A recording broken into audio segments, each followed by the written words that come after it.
kali ini kita akan membahas tentang watak pasangan, ya. Dan supaya lebih mudah, kita akan lihat slide-nya seperti biasa, ya. Baik, ya kita mulai. Bismillahirrahmanirrahim. Kita mulai ya. Yes, mengenal watak belahan jiwaku, soulmate. Ya, mungkin sering ya sahabat-sahabat mendengarkan saya suka ngomong soulmate ini adalah belahan jiwa. Ya, jadi kalau arti soulmate itu sendiri yaitu adalah belahan jiwa. Apa sih itu? Adalah seseorang yang dapat melengkapi dan membuat pasangan menjadi pribadi yang lebih baik lagi. Ya. Oh sebentar, ternyata belum dinaikkan di slide-nya. Oke, ya. Jadi soulmate itu adalah belahan jiwa, seseorang yang dapat melengkapi dan membuat pasangan menjadi pribadi yang lebih baik lagi. Inilah soulmate. Ya, jadi melengkapi. Jadi kalau misalnya dia ada irisan kayak gini tuh berarti sisinya nggak sama, ya. Dan ini kita lihat lagi. Mitra yang terbaik adalah mitra yang terbalik, ya. Ini untuk apa aja sih? Nah, ini untuk pasangan, untuk juga kemudian ya mitra kerja. Jadi mitra kerja dan pasangan hidup yang serasi biasanya mempunyai watak yang berbeda bahkan bertolak belakang. Jadi kalau ibarat merangkai puzzle, kan puzzle ini kan harus beda nih sisi-sisinya kan. Puzzle ini dengan ini beda ya, dengan ini beda. Sehingga apa? Sehingga ya dengan perbedaan ini bisa terangkai dan saling melengkapi ya. Karena tadi arti soulmate adalah saling melengkapi. Ya, baik. Sekarang kita lihat lagi. Nah, kan seandainya saling melengkapi kan jadi bagus kan? Kemudian dia rapat ya, ikatannya erat, rapat, ya tidak mudah goyah kan gitu. Makanya harus beda ya. Namun memang kadang-kadang perbedaan itu kalau kita tidak belajar ya, kita nanti nggak paham. Ya. Kalau kita nggak paham, tambah nggak sadar. Akhirnya kita ya marah pada diri sendiri, pada pasangan. Karena apa? Karena rasanya kok beda ya kita. Padahal memang perbedaan itulah yang nanti membuat kita menjadi tambah kangen, tambah rindu, tambah saling mencari dan saling melengkapi ya kayak gini. Namun tentu ini kan puzzle sangat simple ya. Sehingga kadang-kadang kita pakai feeling aja sudah bisa gitu. Tapi rumah tangga itu ibarat puzzle yang sangat besar banget. Makanya dalam merangkai itu perlu ada guidance, perlu ada petunjuk ya. Tentu kita buat keluarga muslim petunjuk pertama yaitu Al-Qur'anul Karim, kemudian ya petunjuk berikutnya adalah Al-Hadis ya. Petunjuk berikutnya apa? Kesepakatan para ulama. Termasuk juga para ilmuwan karena ilmuwan meriset sesuatu hal yang sesungguhnya ya sesuatu yang sangat sunnatullah dan diobservasi diriset oleh para ilmuwan ya. Jadi gini, dan waktu merangkainya itu dibutuhkan kesabaran. Kadang waktu merangkai udah rasa sih ya menurut petunjuk ke sini ya, tapi kok keliru ya kan gitu. Makanya perlu ya ikhtiar dan di dalam ikhtiar itulah perlu istiqomah. Ya, kenapa? Karena bisa jadi pada saat lagi sedang merangkai seperti ini ya, terus merasa ya nggak bisa dan akhirnya kecewa dan udah terangkai akhirnya dibubar jalan, akhirnya berantakan lagi, mulai lagi dari awal ya. Nah ini kecuali ada hal-hal yang memang sudah sangat melanggar ya perjanjian pernikahan kah atau melanggar ya kesepakatan pernikahan yang memang sudah sangat-sangat berat. Nah itu silakan baru dipikirkan lagi itu ya. Baik, dan next adalah ya. Dalam perbedaan yang paling utama itu karena kita beda ya, kita gender berbeda, laki-laki ya. Suami tentu laki-laki, istri perempuan. Dalam surat Ali Imran ayat 36 ya, walaisa zakaru kal untha, dan laki-laki tidak sama dengan perempuan. Ini sering banget ya di seminarnya Bu Isa diulang-ulang ya. Nah, tapi hari ini saya lebih menitik beratkan pada watak. Kalau nanti watak pria wanita silakan nanti searching lagi di seminar yang lain, oke? Baik, watak. Watak itu apa sih? Dalam Kamus Besar Bahasa Indonesia, watak ini sifat batin manusia yang mempengaruhi segenap pikiran dan tingkah laku, budi pekerti, tabiat dan dasarnya. Nah, ini watak ya artinya di dalam KBBI ya. Nah, kemudian kalau di Al-Isra ya, di Quran di surat Al-Isra 84, Bismillahirrahmanirrahim, qul kullu ya'malu ala syakilatihi farabbukum a'lamu biman huwa ahda sabila. Ya. Katakanlah wahai Muhammad, setiap orang berbuat sesuai dengan pembawaannya masing-masing, maka Tuhanmu lebih mengetahui siapa yang lebih benar jalannya, ya. Nah, jadi dari sini saja ya jelas sekali Allah berfirman bahwa setiap manusia itu sesuai pembawaan. Berarti ada sesuatu yang memang Allah desain di setiap manusia itu. Yang dari kalau bahasa biasanya gitu, bahasa populernya dari sononya emang begitu gitu. Ya, nah ini. Waktu kita membahas watak anak kan juga ya Bu Isa jelaskan tentang Al-Isra 84. Kenapa? Karena watak memang dibawa sejak dari dalam rahim seorang ibu. Makanya kalau buat kita nih yang sudah lama lah ya belajar watak, kemudian sudah mulai bisa melihat ciri-ciri ya, bayi lahir aja udah beberapa hari bayi itu kita langsung bisa nih wataknya mengarah ke sini nih ya.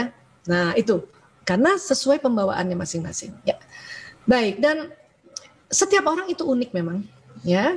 Kita semua dilahirkan dengan ciri khas sendiri ya, bagaikan jenis batu. Dan jenis batu itu tidak berubah, tapi bentuk batu yang bisa berubah. Ya, jenis batu ini kan memang sudah memang dari sananya ya terjadi jenisnya kan kayak gitu ya. Tapi dari batu ini kan kita bisa rubah. Apakah mau bentuk cincin yang bisa bundar kah atau kotak kah? Ya, jadi bentuknya yang bisa dirubah. Ya, begitu juga watak. Oke, baik. Nah, watak dari abad 18 ya, setelah ditemukan teori genetika, jadi watak itu ternyata genetik diturunkan. Lewat siapa ya? Tentu lewat orang tua kita ya. Jadi ada dari turunan ayah dan ada dari turunan ibu lewat kromosom ini. Ya, nah, ayah itu bukan melulu yang ada di wajahnya ayah, rambut dan sebagainya, atau informasi biologis ayah atau ibu, tapi ayah juga punya informasi biologis dari ayahnya lagi dan ayahnya lagi, dan akhirnya itulah yang kita sebut leluhur kita. Bahkan dikatakan ya, ada beberapa referensi mengatakan bahwa kromosom ini membawa informasi biologis dari orang tua kita ke atasnya sampai 7 ke atas, 7 leluhur. Jadi kalau ke atas kan leluhur ya, kalau ke bawah kan baru turunan gitu, 7 turunan, jadi 7 leluhur kan gitu. Ya, nah ini. Kemudian di mana mereka terjadi kolaborasi ya, tentu setiap laki-laki dan perempuan punya namanya kromosom, dan kromosom seksnya pada perempuan itu ada disilakan XX dan laki-laki XY. Ya, waktu watak anak juga sudah Bu Isa jelaskan ya. Nah, ini kayak gini ya. Ini bentuknya kenapa disebut X ya? Karena bentuknya kayak gini, kayak X. Yang Y ya sebetulnya nggak Y banget sih, cuman ya kita sebut aja Y gitu, kata para ilmuwan pada saat itu, penetapan internasionalnya. Dan di dalamnya itu ada tali-tali kromatid, dan di dalamnya ini ada DNA ya. Dan dia membawa informasi biologis dari ayah kita dengan 7 leluhurnya ke atas. Kalau nanti kromosom dari ibu, dia membawa informasi biologis dari ibu dan 7 leluhurnya. Selain itu ya membawa juga watak, membawa juga temperamen, membawa juga ya penyakit-penyakit genetik yang diturunkan. Nah, ini lewat kromosom ya. Baik, dan teori watak yang paling gampang ya, karena sebetulnya memang banyak banget teori watak. Yang paling gampang ini dari Florence Litter ya. Memang beliau ini seorang riset juga ya, riset woman dan trainer ya. Dan Bu Isa semua bukunya ini saya baca, dan ternyata memang karena sunnatullah makanya bisa dibahas oleh siapa saja ya, Florence Litter. Dan salah satunya adalah personality plus for couples ya, dan hari ini saya memberikan resumenya atau rangkumannya ya. Baik, nah ya berkali-kali juga Bu Isa bilang foto aura juga adalah salah satu cara juga untuk mendeteksi watak, dan ini cukup akurat ya. Sip, jadi bentuknya kayak gini nih. Jadi kalau ada orang yang pemikir ya, dan udah pemikir damai, kira-kira kayak gini ya, biru kehijauan gitu. Ya, orang-orang damai itu kan warnanya agak nuansa hijau, orang-orang yang hasrat sempurna itu nuansanya biru gitu. Kemudian orang yang hasratnya spontan ya itu warnanya orange atau merah ya. Orang yang hasratnya gembira itu yang kuning kayak gini. Dan tadi kan watak itu ada 2 setiap orang, makanya dia membentuk sebuah ya 2 jenis warna. Berubah nggak? Nggak berubah. Yang berubah hanya intensitasnya saja. Kadang warnanya pekat. Nah, kalau lagi pekat itu berarti ada sesuatu. Mungkin dia terlalu capek, terlalu penat, ya. Atau ada hal yang lain dari organ-organnya yang memancarkan juga warna sehingga pekat warnanya gitu. Atau jadi putih-putih kayak gini. Kalau putih-putih kayak gini ini kurang tidur biasanya, ya. Jadi dibacanya seperti itu selain membaca tentang jenis wataknya, ya. Baik, next. Nah, ini otak dilihat dari atas ya. Ada otak besar, ada otak kecil kan? Biasanya selama ini kalau kita seminar ya.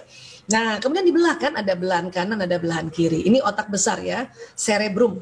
Dibagi dua nih. Ini hidung di sini ya. Nah, dan kemudian, nah kita lihat nih dari samping kiri. Otak besar itu terbagi, belahan kanan terbagi 4, belahan kiri terbagi 4. Ya, ini seperti biasa, ini pakai bahasa Latin ya supaya lebih universal dan kita jadinya lebih internasional aja ya. Tapi kalau supaya kalaupun nggak dihafal ya nggak apa-apa. Yang penting kita mau tahu bahwa di dalam otak ini ada neuron dan kurang lebih karena ini akan ada interaksi neuron yang lain ya. Di daerah parietal inilah tersimpan ya jenis hasrat watak. Ya, kanan kiri ya, yang belahan kanan ada, belahan kiri ada, parietalis kanan ada, parietalis kiri ada. Ya, dan itu sering terjadi koneksi gitu ya. Neuron-neuron itu kan kayak laptop yang nanti kabel-kabelnya itu bisa disambung-sambungkan gitu. Nah, makanya pada otak kita jenis watak itu ada 2 dan setiap jenis itu ada program kekuatan dan kelemahan. Dan kalau kita sering mengucapkan atau melafazkan atau memikirkan tentang kekuatan-kekuatan watak kita, maka nanti kabel-kabelnya tersambung seperti ini. Jadi kekuatan watak ini tersambung kabel-kabelnya. Tapi kalau kita sering juga sebut-sebut kelemahan watak kita, nanti kelemahan watak itu tersambung-sambung juga kabelnya. Ya, merugikan nggak? Iya merugikan. Karena kalau kita menyambung-nyambungkan kabel-kabel kelemahan itu nanti dia akan memberikan informasi ke badan kita dan badan kita melakukan perilaku seperti itu. Ya. Iya, nah ini karena dia di otak dia akan jalan ke badan dan nanti akan memberi pesan pada badan kita, ya misalnya ada orang punya kelemahan gitu ya, kemudian ya orang itu ya yang tadinya merasa kok ini bukan kenapa sih kayak gini ya, itu karena kita sering sebut-sebut dan kemudian juga atau ada keluarga yang sebut-sebut kelemahan kita ini, ya. Iya, oke, next. Sekarang watak ya. Gimana sih menentukan watak kan gitu? Gimana sih ya menentukan watak? Ya, kalau watak anak udah bisa tentukan ya? Atau watak diri sendiri sudah bisa tentukan dengan cara gampang kayak dulu tuh? Nah, kalau ini kita bagi 2 ya. Bagi dulu begini. Watak ini terbagi 3 besar. Ya, ada yang disebut watak introvert, ekstrovert, dan nanti kombinasi introvert ekstrovert separuh-separuh namanya ambivert. Ya, ini terbagi 3 besar dulu. Oke, nah ini sekarang kalau kita mau cek bagaimana saya yang masuk yang mana ya, yang introvert, ekstrovert atau ambivert. Ini ada cara gampang juga nih. Ya, caranya gimana Bu Isa? Nah ini coba ya kita lihat dulu. Nah. Orang introvert itu lebih memilih ada di tempat sepi. Ya, jadi ayah bunda, bapak ibu, sahabat-sahabat semuanya kalau merasa aduh selama hidup lebih senang memilih di tempat sepi, itu kemungkinan besar ya watak Anda adalah yang jenis introvert. Ya, nah nanti kan introvert ini juga nanti terbagi-bagi ya. Nah, kemudian ya, apa sih ciri-ciri orang ekstrovert? Lebih semangat ketemu orang baru. Kalau ada di antara ayah bunda, bapak ibu, sahabat-sahabat semuanya ya dalam kehidupannya senantiasa lebih sering semangatnya ketemu orang baru, berarti Anda golongan yang watak ekstrovert. Nanti ekstrovert juga terbagi 2 lagi nanti. Ya. Terus ada lagi nih ya, kalau cirinya tergantung sikon. Kadang senang tempat sepi, kadang senang ketemu orang baru, kan gitu ya, ada yang gitu. Nah, itu disebutnya ambivert. Kombinasi introvert ekstrovert, separuh-separuh juga itu, kekuatan introvert separuh, kekuatan ekstrovert separuh, makanya disebut ambivert. Dan itu bukan kepribadian ganda, bukan, lain. Ini memang jenis kombinasi dari watak yang introvert ekstrovert. Dan ini juga nanti terbagi 2 ambivert ini. Ya, nah sekarang kita lihat lagi. Ya. Oke, apalagi nih jenis ya, ciri-ciri jenisnya introvert ya. Nah, lebih produktif di tempat tertutup. Siapa nih ya, teman-teman, sahabat-sahabat nih ya, kalau di tempat tertutup artinya kerja sendiri gitu ya, lebih produktif, itu berarti Anda yang kategori introvert. Ya. Nah, sudahlah senang di tempat yang lebih sepi, maksudnya dalam kehidupannya tuh lebih dominan, lebih senangnya ke tempat sepi dan lebih produktif di tempat tertutup. Ya, dalam ruangan kah atau kerja sendiri kah, di belakang layar dan sebagainya. Ya. Nah, itu introvert. Extrovert gimana extrovert? Extrovert lebih produktif di tempat terbuka. Jadi senang ketemu orang banyak dan lebih produktif kalau rame-rame gitu. Kalau di tempat yang terbuka gitu, itu ya extrovert itu. Ciri-ciri dari orang yang wataknya extrovert. Ambivert gimana ambivert? Ya bisa keduanya. Kadang senang tempat tertutup bisa, tempat terbuka bisa gitu. Jadi dia dua-duanya, cuman ya kalau introvert itu lebih banget tertutup, produktif di tempat tertutup. Dia stabil banget untuk tertutup. Dia nggak kadang-kadang bisa, kadang-kadang enggak gitu. Extrovert juga gitu, nggak kadang-kadang bisa, kadang-kadang pokoknya ya gue mau di tempat terbuka gitu. Atau banyak ketemu orang, itu extrovert. Tapi kalau ambivert ya dua-duanya bisa. Dua-duanya bisa ya. Ada yang kayak gitu nggak? Yang merasa boleh tempat tertutup, ayo, tempat terbuka, ayo. Itu biasanya yang kategori ambivert. Oke? Ya, next. Kita lihat lagi ya. Nah, kita lihat ada introvert, ada extrovert, dan ambivert itu kombinasi introvert extrovert ya. Namanya ambivert. Ya. Apa sih ciri-cirinya lagi ya? Nah, introvert itu terpulihkan energinya saat sendirian. Siapa yang sering kayak gini? Dalam kehidupannya lebih sering banget kalau sendiri itu energinya terpulihkan gitu. Ya, kalau emosi bisa move on dengan sendirian. Makanya kadang-kadang ada orang introvert lagi sedih, dia suka bilang biarkan aku sendiri. Kayak gitu. Nah, ekstrovert gimana ekstrovert? Terpulihkan energinya saat beramai-ramai. Makanya kadang orang ekstrovert kalau lagi sedih, lagi sakit malah dia pergi keluar. Pergi ke tempat ramai. Pergi ketemu teman-temannya, padahal dia lagi sakit, padahal dia lagi sedih, padahal dia lagi khawatir dan sebagainya. Itu extrovert, jelas banget. Ya. Ambivert bagaimana? Ambivert tergantung situasi dan kondisi. Nah, tergantung sikon lagi nih. Ya, nah ini ambivert. Bisa sendirian, bisa rame-rame, bisa tergantung. Saya lagi senang yang introvert atau extrovert. Rupanya ambivert boleh milih ya. Introvert apalagi lebih suka bekerja atau belajar sendiri. Ya, teman-teman, sahabat-sahabat, apabila dalam keseharian selama ini lebih suka bekerja dan belajar sendiri, berarti Anda introvert. Ya. Kemudian kalau ekstrovert lebih suka bekerja atau belajar dalam tim. Itu ekstrovert. Kondisi pandemi ini, makanya anak-anak yang wataknya ekstrovert itu setengah mati banget belajar online sudah 9 bulan. Tapi anak introvert itu seneng banget. Ya.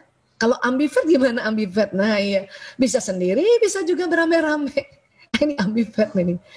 Ya, dan ini jenis watak, it's okay, ya.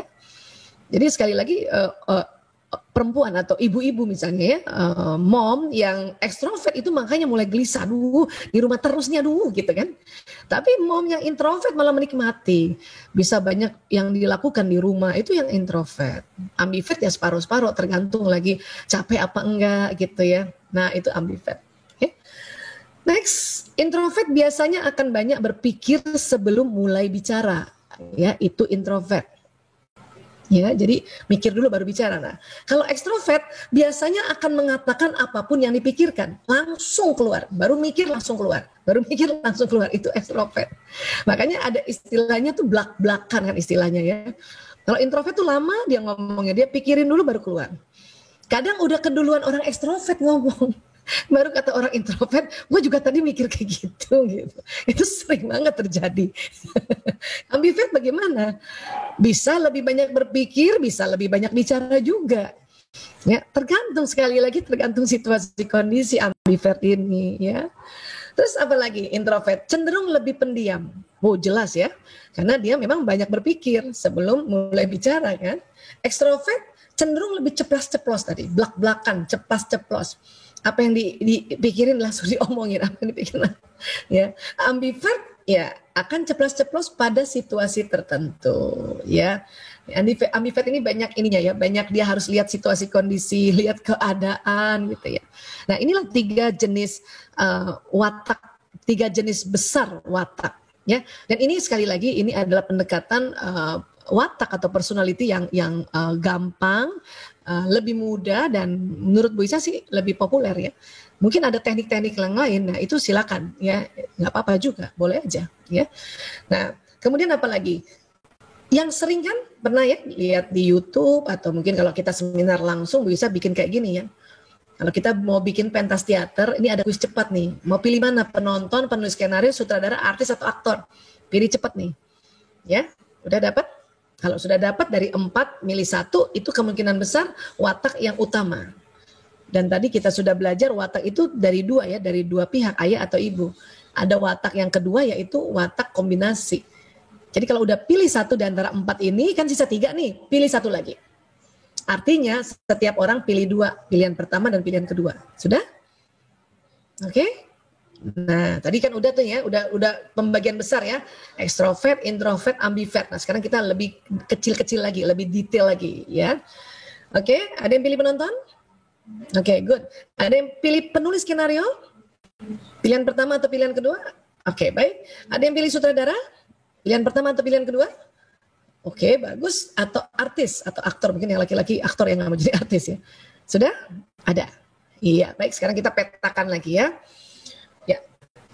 Siapapun yang pilih penonton, pilihan pertama atau kedua ya, itu kemungkinan besar, saya katakan kemungkinan besar karena ini tes cepat ya, itu adalah seorang yang senang mengamati sesuatu, apa yang disebut pengamat ya, istilahnya pengamat, dan hasratnya damai.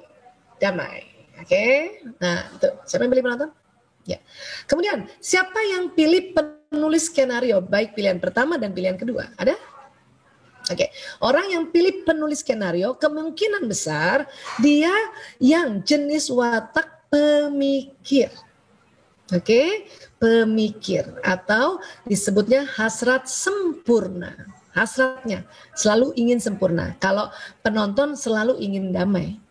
Nah, kalau kita masukkan ke bahasa psikologi kepribadian, yang penonton ini kita sebut plekmatis, ya, dan yang pemikir ini melankolis. Oke? Ya.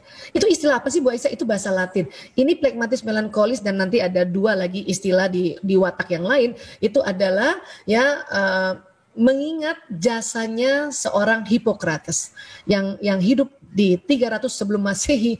Ya, jadi sebelum prasejarah ini sudah ada teori-teori kayak gini sebetulnya, tapi sekarang jauh lebih gampang dan lebih detail, dan tentu pendekatannya berbeda ya.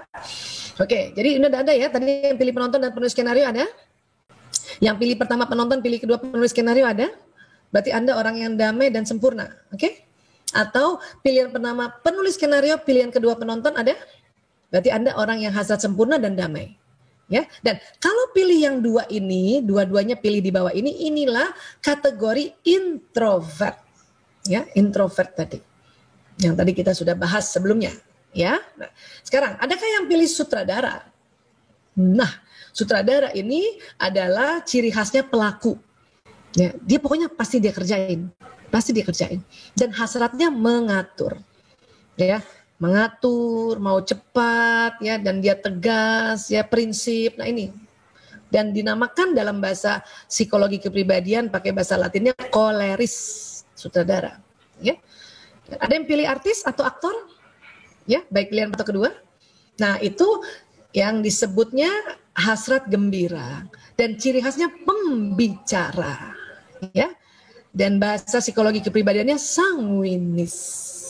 Oke. Nah, kalau teman-teman, Bapak Ibu, sahabat-sahabat pilihnya tadi sutradara pilihan pertama, pilihan keduanya artis, atau pilihan pertamanya artis, pilihan keduanya sutradara, ini berarti Anda orang yang kategori jenis ekstrovert. Oke? Ya. Jadi kalau pilihan pertamanya sutradara, pilihan keduanya artis, berarti Anda hasrat mengatur dan gembira. Ya.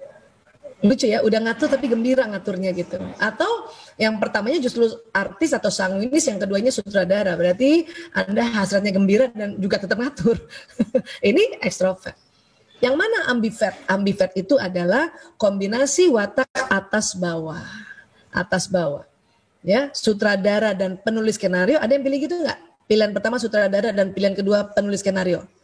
Nah, itu ambivert itu. Hasratnya mengatur dan sempurna. Wah, mantap. Atau kebalikannya, pilihan pertamanya penulis skenario, pilihan keduanya sutradara. Itu hasratnya sempurna dan mengatur. Ya. Ini ambivert ini. Sama, sebelahnya juga ini ambivert. Ya. Ada yang pilih tadi pilihan pertama artis dan pilihan keduanya penonton? Anda yang jenis ambivert tadi. Yang apa-apa ya sesuai situasi, kondisi, sesuai mood, ya.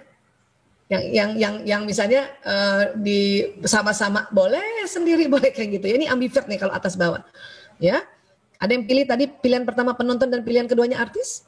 Berarti Anda hasratnya damai dan gembira, atau kebalikannya gembira dan damai. Oke? Jadi introvert yang bawah, ekstrovert yang atas, ambivert atas bawah. Atas bawah. Ya. Oke. Nah, Mbak Isa, kok saya pilihan pertamanya penonton, pilihan keduanya sutradara ya? Atau kok saya pilihan pertama sutradara, pilihan keduanya penonton ya? Berarti ada salah satu jenis watak Anda yang bukan watak dasar, tetapi watak pembelajaran atau watak yang terpengaruh oleh lingkungan. Ya, karena watak dasar itu kombinasinya introvert di bawah sama bawah ini, ekstrovert atas dan atas, ambivert atas bawah atau bawah atas gini yang sejajar. Ya. Bu Isa, kok aku wataknya pilih penulis skenario dan pilihan keduanya artis sih? Berarti satu ada watak yang dasar, satu lagi karena pengaruh atau belajar. Ya, karena kalau melankolis itu kombinasinya ya kalau nggak sutradara ke sini. Tapi kalau dari sini kok pilihan keduanya di sini, itu berarti ada watak pembelajaran. Nah sekarang ya kita janji dulu nih untuk mencari watak dasar.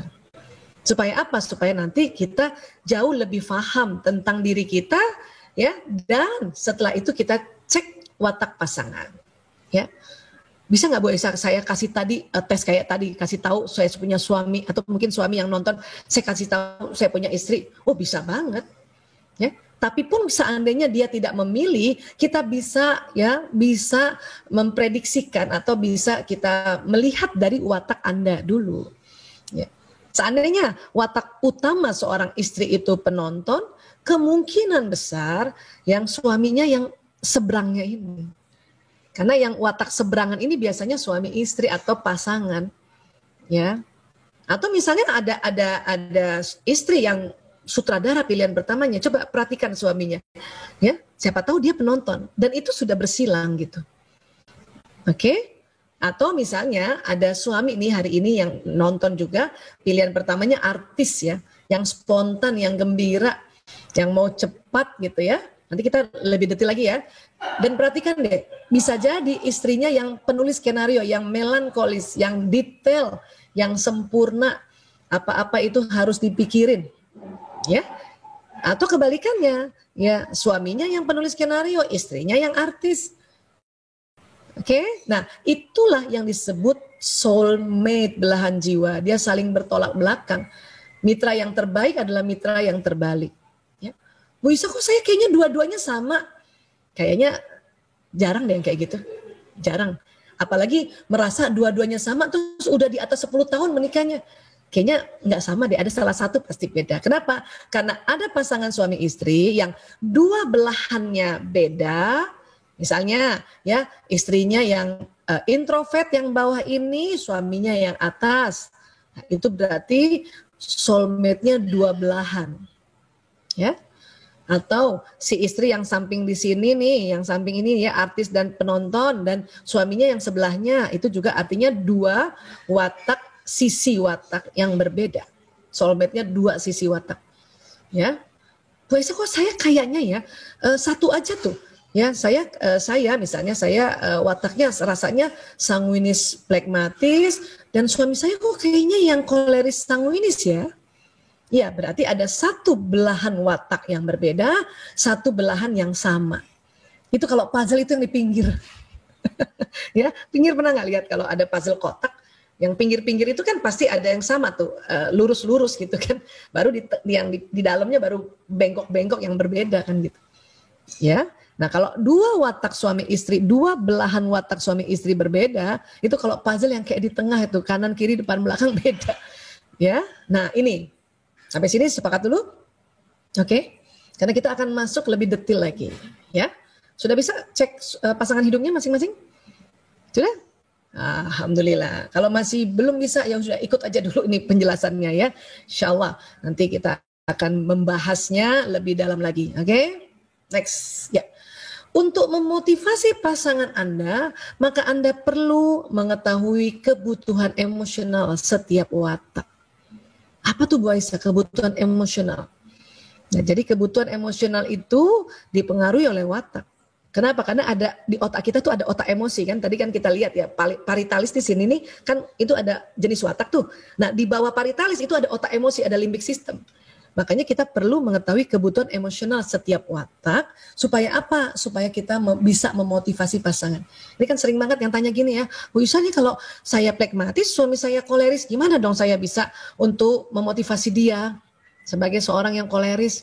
Kan kita kayaknya susah banget kan, koleris itu kan suka ngatur Bu Aisyah kan gitu ya. Nah, ini kita belajar hari ini ya. Baik, sekarang plekmatis dulu.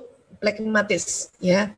Kalau kita punya pasangan plekmatis ya. Plekmatis ini apa yang dia punya hasratnya apa? Memiliki kedamaian dalam kehidupan. Ini hasratnya. Makanya disingkat hasrat damai. Peace ya, damai. Pokoknya gue mau damai deh. Apa ciri khas daripada kebutuhan emosionalnya? Satu, ya kebutuhan emosional watak plekmatis. Satu, kedamaian. Kembali lagi damai. Ya, kepribadian plekmatis menginginkan kedamaian dan tidak banyak tekanan. Itu plekmatis asli kebutuhan emosionalnya. Oke, terus apa lagi? Jadikanlah sesuatu itu kedengarannya mudah dan tunjukkanlah bahwa Anda siap membantu. Itu plekmatis. Ya, pokoknya kalau kita punya pasangan plekmatis atau anak plekmatis harus ngomongnya bahwa itu gampang kok, ya. Dan nanti saya bantu, gitu. Ya, itu kalau orang plekmatis dapat support kayak gitu itu langsung seneng gitu. Ya, karena kita orang plekmatis ya termasuk Bu Isa nih plekmatis itu males banget yang susah-susah, males. Ya, nah oke. Sekarang apa lagi kebutuhan emosionalnya? Satu. Bujukan lembut akan membuahkan hasil. Kalau punya pasangan plekmatis, punya anak plekmatis, makin kita kerasin, makin kayak batu. Ya, memang dia nggak bantah, tapi kaku badannya, nggak bisa jalan, nggak bisa. Punya suami plekmatis, ya, kadang-kadang kan pasti ya, biasanya kemungkinan besar istrinya kan koleris kan, yang selalu mau cepat, ya, atau pokoknya satu koleris, satu plekmatis tuh pasangan hidup tuh kayak gitu tuh, ya. Nah, si koleris kan namanya juga orang koleris yang mau cepat, suka ngatur. Ya, dia ngatur pasangannya plekmatis dengan ya intonasi nada yang keras dan sebagainya. Itu orang plekmatis langsung diem kaku. Dalam hatinya apa? Bodoh amat. Bisa kayak gitu loh. Walaupun sering ikut taklim, tahu bahwa itu suami yang perintah loh. Itu loh. Makanya kita harus tahu, oh dia plekmatis. Bujuk aja lembut. Maka dia akan membuahkan hasil. Ya. Apalagi ini tadi bentakan membuat kelumpuhan, ya. Jadi kalau punya pasangan plekmatis dan kita nyuruhnya keras dan membentak, udah nggak gerak, diam di tempat, ya, di tempat jalan itu namanya. Dan dia walaupun orang damai, dia kadang-kadang kalau dikerasin itu benar-benar lumpuh, nggak bisa apa-apa. Ya, jadi hati-hati yang pasangannya plekmatis dan Anda yang koleris, hati-hati, ya. Ini kan orang plekmatis udah tahu ya ciri-cirinya ya, kan kita sering bahas ya. Kalau ditanya mau makan apa, jawabnya apa? Terserah ya gitu. Ya. Kenapa? Karena orang plekmatis yang mau damai, dia nggak mau ditekan, pokoknya ya kamu pilihan lah gitu. Jadi kalau kita punya pasangan misalnya ya si istri koleris, suaminya plekmatis, ya itu si suami walaupun memang tahu bahwa istrinya yang akan pilih, tapi dia tetap mau ditanya mau makan apa, terserah gitu. Harus tetap tanya, oke? Walaupun kita tahu Allah paling juga ntar terserah kan gitu. Ya. Nah, dan ingat orang plekmatis kalau selalu damai, ya, jarang marah, yang ekspresif. Nah kadang-kadang dia supresif, karena kan introvert supresif ya, neken-neken akhirnya capek ya. Dan akhirnya apa? Ya cepet tidur dimanapun berada, di kursi kah, di mobil kah, kadang bisa tidur berdiri. Dan kalau punya pasangan atau punya suami yang flekmatis dan istrinya koleris, kasih waktu biar istirahat. Ya. Karena istri koleris kan biasanya kadang-kadang lihat suami flekmatis suka, ih aku aja nih yang kerja kan gitu ya. Dia tidur lagi baru juga datang udah tidur kan gitu. Tapi itulah kita harus paham bahwa pasangan yang flekmatis apakah suami atau istri dan dia bekerja di luar, itu berarti dia sudah handle emosinya dari pagi sampai sore. Ya. Makanya dia penat, capek, lowbat, harus tidur dulu sebentar. Tidur dulu sebentar, lele aja sebentar dulu. Ya, barulah nanti kalau dia udah bangun, udah agak enakan, barulah kalau ada yang kita minta tolong apa, ayah, bantuin dong, aku pasang lampu, barulah kasih tahu. Ya, kalau dia baru datang, apalagi laki-laki baru datang terus kita suruh pasang lampu, flekmatis pula, ya, itu bikin dia nggak nyaman, ya, rasa tertekan, oke? Nah, kemudian apa lagi? Kebutuhan berikutnya adalah harga diri, Maksudnya apa, Bu Aisyah? Orang flekmatis membutuhkan rasa harga diri. Kenapa? Karena dari kecil udah kebiasaan tertekan. Dari kecil udah kebiasaan ngalah. Dari kecil udah kebiasaan ya dinomorduakan. Makanya dia selalu minta ya harga diri terhadap pasangannya. Kata orang flekmatis ya, gue gak bakal larang lo, tapi lo minta izin sama gue gitu. Itu benaknya selalu berteriak seperti itu. Ya. Dan harga diri ini orang flekmatis membutuhkan seseorang untuk membangun harga diri mereka dengan mendorong mereka untuk mengungkapkan perasaan mereka yang sesungguhnya. Dia butuh juga nih. Karena orang flekmatis merasa udah nggak usah diomongin deh, nggak usah diomongin. Tapi dia butuh orang yang kamu apa sih perasaan kamu gitu? Apa sih yang kamu pikirkan? Dia butuh juga yang kayak gitu. Walaupun kadang-kadang nggak ada, biasa aja. Ya nggak apa-apa, tapi dalam hatinya, kalau ditanya lagi keluar nih gue gitu, ya, itu harga diri kita menghormati harga diri dia, ya, dan kalau apalagi ini, ya baik istri yang flekmatis, suami flekmatis, dia kepengen banget pasangannya itu menghargai dia, ya, karena selalu ngalah soalnya. Next, keberartian dia kebutuhan emosionalnya, ya, apa sih itu? Membutuhkan keberartian dan diikut sertakan. Itu yang tadi Bu Isa bilang. Walaupun sering banget dia jawab terserah, tetap harus diikut sertakan. Harus ditanya suaranya, ya. Walaupun dia akan jawab terserah, mau makan apa? Ya. Bu Isa mau makan apa? Kan anak-anak gitu ya. Terserah nak. Tapi itu udah seneng banget. Tapi suatu ketika misalnya anak-anak gak nanya sama saya, gitu ya. Karena Bu Isa kan flekmatis. Itu tuh langsung sedih banget loh. Aduh, aku gak berarti gitu. Walaupun tetap jawabnya terserah. Ya, ini harus paham nih, apalagi yang punya pasangannya flekmatis ya. Next, dengarkanlah pendapat mereka dan hindari menginterupsi atau menepis komentar mereka. Apalagi yang suaminya flekmatis. Secara otak laki-laki yang menjadi suami, seorang laki-laki menjadi suami, dia kalau lagi memberikan arahan tidak suka dikomentarin atau diinterupsi, tahan. Apalagi dia flekmatis, tahan. Karena istrinya kan koleris nih, yang gemes banget, yang pengen cepet. Coba deh niatkan, karena udah tahu ya Allah suamiku flekmatis, ya orang damai, ya Allah, mohon ya Allah, ya buat aku menahan diri untuk tidak menginterupsi. Itu jatuhnya pahala, saudara-saudaraku sayang, ya. Allahu Akbar ya, itu di situ dilihat ya ikhtiarnya seorang pasangan yang pasangannya flekmatis ya. Dan jadikanlah orang dengan watak ini merasa berharga dan bukan hanya sekedar seperti perabotan yang cuman yang penting ada dia, apalagi digituin, apalagi dia denger alah gak apa-apa, alah gitu-gituin, sedih banget itu dia ya, sedih banget. Dan ingat ya, dia punya kekuatan yang luar biasa. Yang orang koleris nggak punya kekuatannya, ya. Nah itu makanya perlu kita betul-betul merasa berharga. Kenapa? Harus bersyukur punya pasangan yang flekmatis. Udah syukur dia apa-apa boleh, apa-apa terserah, ngasih izin. Terus kita ya remehkan, udah selesai itu. Ya, harga diri terinjak-injak, keberartian terinjak-injak, ya perasaan damai juga terinjak-injak. Inilah pasangan flekmatis yang dia butuhkan sebetulnya. Ya.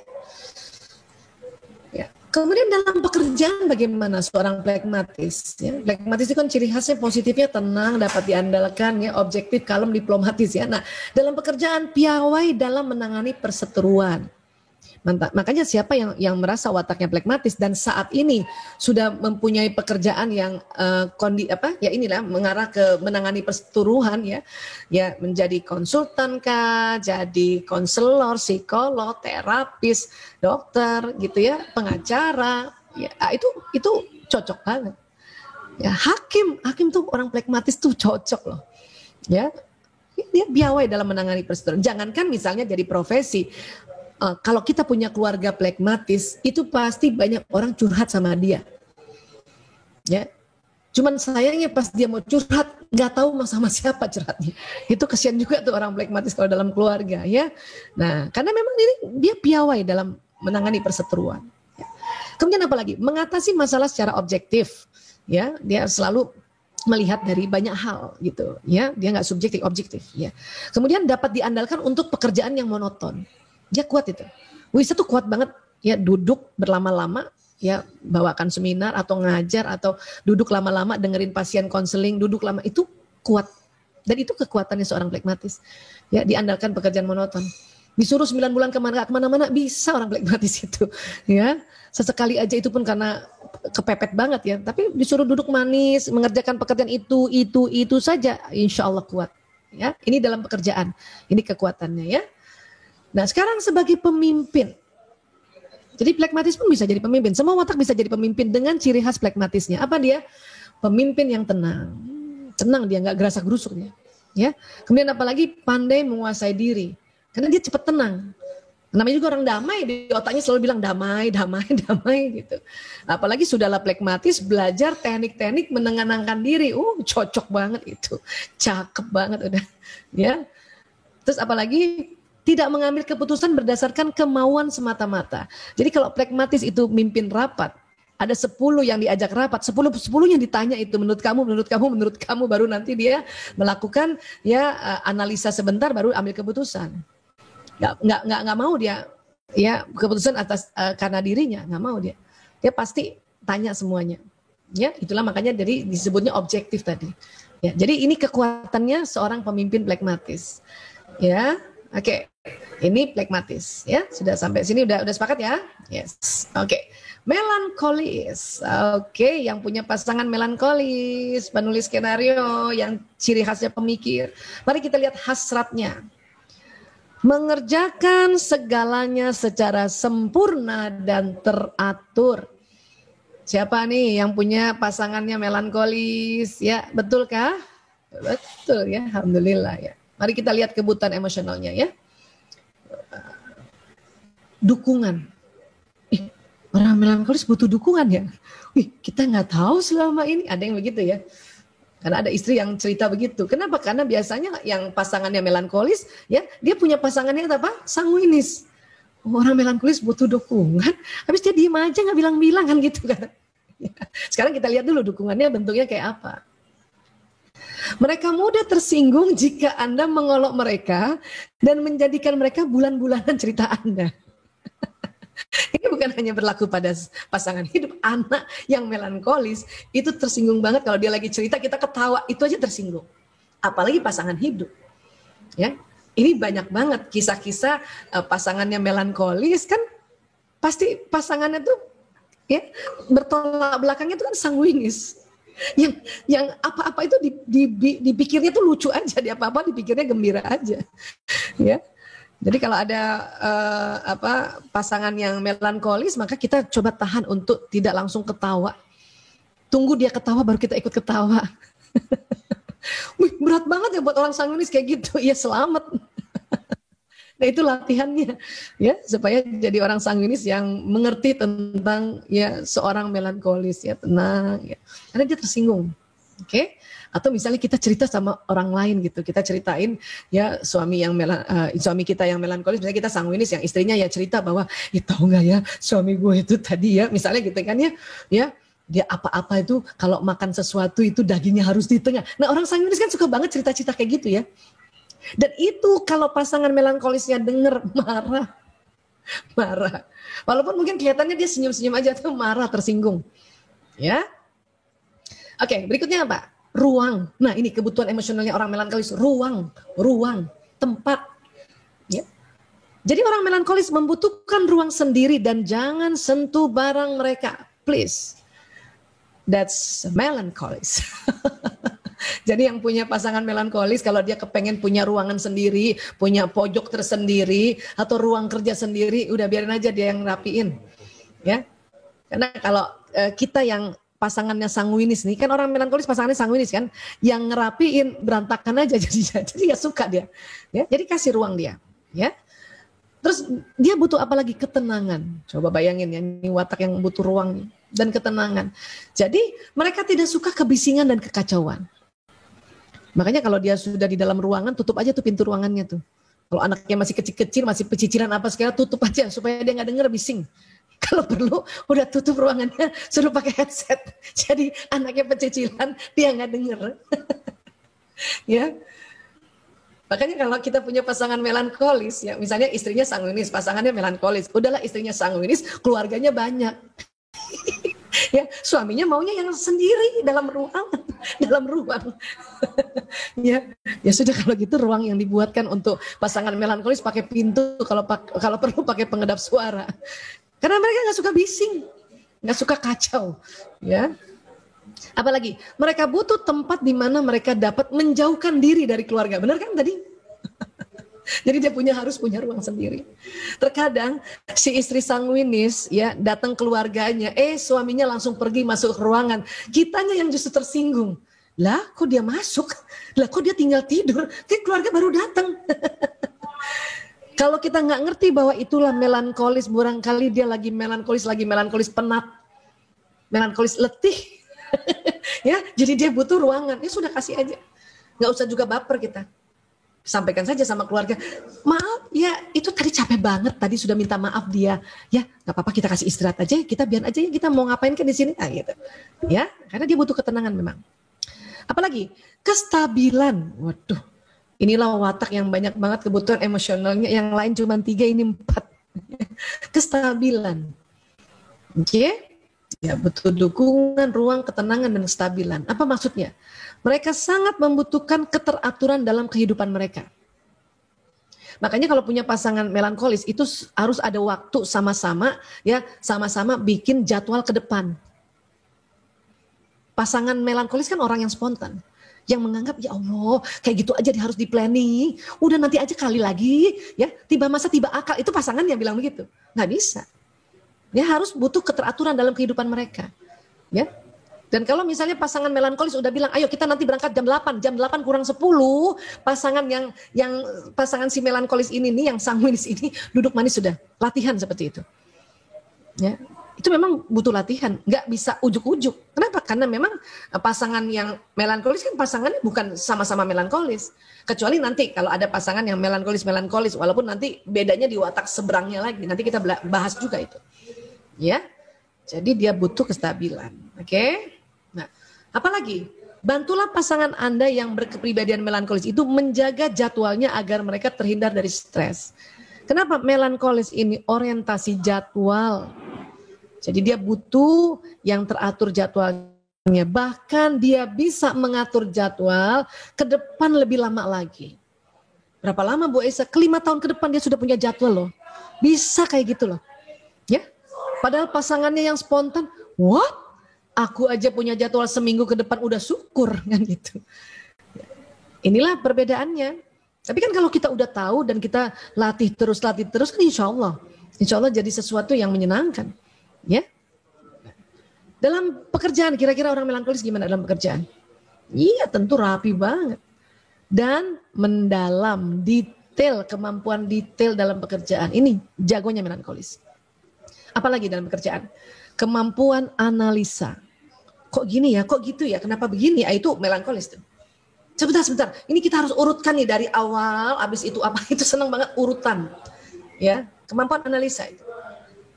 Dia butuh fakta, butuh bukti-bukti, nanti dia analisa nih kayak gini. Itu jagonya melankolis memang. Makanya melankolis ini dalam kerjaan ini bagus banget, dia konseptor nih. Ya, analisa data, ya. Standar tinggi melankolis itu. Kalau beli apa-apa barangnya harus bagus. Lebih baik nggak beli daripada abal-abal kualitasnya. Itu orang melankolis. Maka barang-barangnya orang melankolis itu tahan lama dibanding watak yang lain. Apalagi pasangan yang sanguinis. Kalau kata sanguinis, udahlah yang ada dulu gitu kan. Nanti aja kalau rusak baru kita beli lagi, nggak bisa. Melankolis nggak bisa, harus yang bagus dari awal supaya dia tahan lama. Itu cara berpikirnya orang melankolis. Jadi ini harus kita pahami. Ya, latih sedikit lah untuk menjadi melankolis, ya nggak apa-apa ya, standar tinggi. Ya, terus apalagi prestasi tinggi. Orang melankolis ini prestasi tinggi. Udah standar tinggi, prestasinya harus tinggi. Ini melankolis. Pasangan yang melankolis ini luar biasa. Dia punya target. Ya, tapi dalam pekerjaan ini keren banget kan? Pasti jadi bagus banget pekerjaannya. Ya, jadi berkualitas. Nah ini ya, pernah ingat ada teknik kalau kita mau tahu orang melankolis dengan pencet odol dari bawah? Nah inilah, ini karena dia mendetil kan. Dia ingin rapi, ingin detil, dan ingin sempurna habisnya tuh odol. Sudah dari pencet dari bawah pun dia lipat kayak gini, ya kan sering Bu Isa cerita di dalam seminar-seminar ya. Ya, dan kemudian apalagi ada yang ekstrim sampai digunting, diambil dalamnya. Ah ini dia nih, benar-benar melankolis banget ya. Oke, apalagi dompetnya tuh ciri khasnya pasti rapi, uangnya rapi, tertata, tersusun, terklasifikasi. Ya, kadang tertata ada juga watak lain tertata atau tersusun tapi enggak terklasifikasi. Ini melankolis terklasifikasi. 100.000 sama 100.000, 50.000 sama 50.000, 1.000 sama 1.000, uang lecek bersama dompet uang lecek. Nah, itu dia. Kepala pahlawan hadap kanan-kanan semua, itu orang melankolis. Masa otak lain nggak bisa belajar, Bu Aisyah? Bisa, cuman tidak sekuat melankolis dan serapi melankolis. Watak lain dia ngatur uangnya ini kurang lebih ya paling 3 jam udah berantakan lagi. Ya, itu melankolis. Ya, sebentar ya, ini lowbat. Ya, pasang bismillah. Ya, itu melankolis ya. Nah, kemudian sebagai pemimpin gimana? Mampu mengorganisasikan dengan baik. Kenapa? Karena dia hati-hati, ya. Terus memiliki kreativitas yang mendalam. Jadi kalau dia kreatif itu sampai dalam gitu. Kalau menggambar sesuatu atau katakanlah bikin slide lah ya. Wih, orang-orang melankolis tuh miring sedikit tuh suruh ulang. Ya, ini mungkin kalau punya Bu Isa nih kayaknya buat orang melankolis ini kok kayaknya kurang ke tengah ya. Kok kayaknya nggak sama, itu mikir gitu tuh. Ya. Tapi ya mau di apa, orang melankolis pun harus paham juga bahwa tidak semuanya pada melankolis ya, ada watak-watak yang lain ya. Namun inilah sebagai pemimpin kemampuannya ini. Baik. Menginginkan prestasi yang berkualitas. Makanya dia selalu punya target harus berkualitas, Jadi makanya kalau punya pimpinan melankolis ini harus paham loh. Ya, bahwa dia mau yang detil, yang teratur, ya minimal itu tadilah, ya terjadwal itu. Ya, lakukan sebaik mungkin untuk bisa jauh berkualitas. Coba kayak gitu ya. Apalagi punya suami kayak gini. Wah, cakep banget. Ya. Peka terhadap perasaan orang lain. Dia peduli banget orang melankolis. Memang dia minta kualitas tinggi, minta terjadwal, minta untuk ya teratur, tapi dia peka loh. Orang lain nggak ngomong dia rasa ya, itu kayaknya orang itu perlu dibantu deh, bisa kayak gitu. Walaupun kalaupun dia nanti bantuin orang lain ya itu dia inget-inget tuh bantuannya kan. Atau dia tulis kalau misalnya senang apa-apa pengeluaran ditulis, dia ditulis, ini orang melankolis apa-apa ditulis, biar 500 perak pun ditulis ya. Inilah orang melankolis. Dan kalau jadi pemimpin ya begini. Ya. Oke, next berikutnya, watak berikutnya. Yes, koleris. Siapa yang punya pasangan koleris? Aku punya pasangannya koleris, sutradara. Ayah Toto tuh sutradara ya. Nah, dia punya hasratnya apa? Memegang kendali, mengatur, dan dia punya kebutuhan emosional. Ini dia nih, ya. Penghargaan. Ya. Orang koleris itu penghargaan. Mereka senang apabila Anda menghargai segala yang telah mereka perbuat bagi Anda. Maksudnya dihargai gimana? Itu kita sambut dengan senang banget itu. Ya, Ayah Toto ini suaminya Bu Isa nih seneng banget apa-apa tuh dia yang belikan, atau sini deh sayang betulin deh, sini sayang nanti ambilin obat kamu misalnya gitu kan, misalkan minum obat juga ya kalau biasa hipertensi. Ya, itu kita harus menghargai itu. Aduh terima kasih ya Ayah, ya Allah terima kasih banyak. Dulu aku salah, saya salah dulu. Kenapa? Karena merasa ya Ngapain sih, udah suruh orang lain aja, udah suruh supir aja. Itu orang koleris sedih loh digituin. Ya. Kenapa? Mereka merasa nggak dihargai apa yang mereka sudah buat kita. Ya, udahlah. Tapi kadang-kadang orang koleris sendiri juga yang pasti dia nyuruh orang lain, walaupun dia bilang ya, sini saya nanti yang beliin ya apa yang kamu butuhkan sore hari ini misalnya. Walaupun di kantor dia suruh orang lain juga. Tapi sambutlah ya dengan senang apa yang dia lakukan buat kita. Ya. Kemudian apa lagi? Tindakan. Ini butuh banget tindakan. Jadi dia nggak mau yang ngomong doang. Pokoknya langsung action dia. Ini koleris. Ya. Mereka senang bekerja dan mengharapkan pasangannya juga memiliki kecepatan hiper yang sama seperti yang mereka perlihatkan. Punten, ini yang istri-istri plekmatis, kan suaminya koleris ya. Terasa gini nggak? Pokoknya harus cepet, kamu harus cepet. Apa yang saya minta kamu harus cepet, itu ada kayak gitu tuh. Dulu juga Bu Isa waktu belum belajar watak kayak gini, itu suka nelongso, suka sedih. Ya Allah, ini suamiku nih ngomong sama siapa? Ya, dia ngomong kayak ngomong sama staffnya, bukan sama istrinya, ada rasa kayak gitu. Padahal sebetulnya memang itu kebutuhan emosionalnya, karena dia juga mau apa-apa dengan cepat. Ya, dengan sigap. Ya, dan dia juga pengen begini pasangannya. Padahal kan kita pasangan berbeda ya. Terus apa lagi? Mereka akan segera kecewa ketika pasangannya perlu tidur siang. Coba bayangin. Dan orang koleris pasangannya plekmatis itu 90%. Dan butuh tidur siang. Kenapa? Capek handle emosi di luar rumah, kalau misalnya kita kerja di luar rumah. Saya juga dulu gitu, tidur siang dipelototin loh sama suami. Dan saya langsung, kok nggak boleh ya? Aku capek banget, karena kalau nggak tidur siang sebentar, itu nggak bisa lagi ngerjakan apa-apa pekerjaan di rumah. Tapi waktu itu juga ya Ayah Toto itu nggak tahu kalau, oh orang plekmatis istri saya kayak gini, nggak tahu dulu. Pas dia tahu, dia sangat paham dan alhamdulillah dia sangat menghargai. Dan dia tahu kalau yang penting bisa bilang, ayah aku istirahat sebentar ya. Dia ngerti, iya. Nggak lagi melotot, nggak lagi marah-marah, nggak nyindir-nyindir kayak dulu, ya. Itu pentingnya kita saling tahu, ya. Terus apa lagi? Dia punya kebutuhan emosional, peluang untuk memimpin. Kenapa? Karena memang hasrat koleris, hasrat mengatur. Mau nggak mau dia lebih senang, sini gue yang atur, sini saya yang atur. Itu ada. Jadi peluang untuk memimpin istilahnya, ya. Mereka selalu ingin memimpin. Kenapa? Hasratnya mengatur. Sini gue aja deh. Saya selalu perhatikan setiap ada dalam sebuah organisasi, ya ketuanya tuh pasti ada kolerisnya itu pasti itu. Kenapa? Karena dia ingin banget yang sini dia saya ngatur deh biar cepet deh. Kadang begitu ya.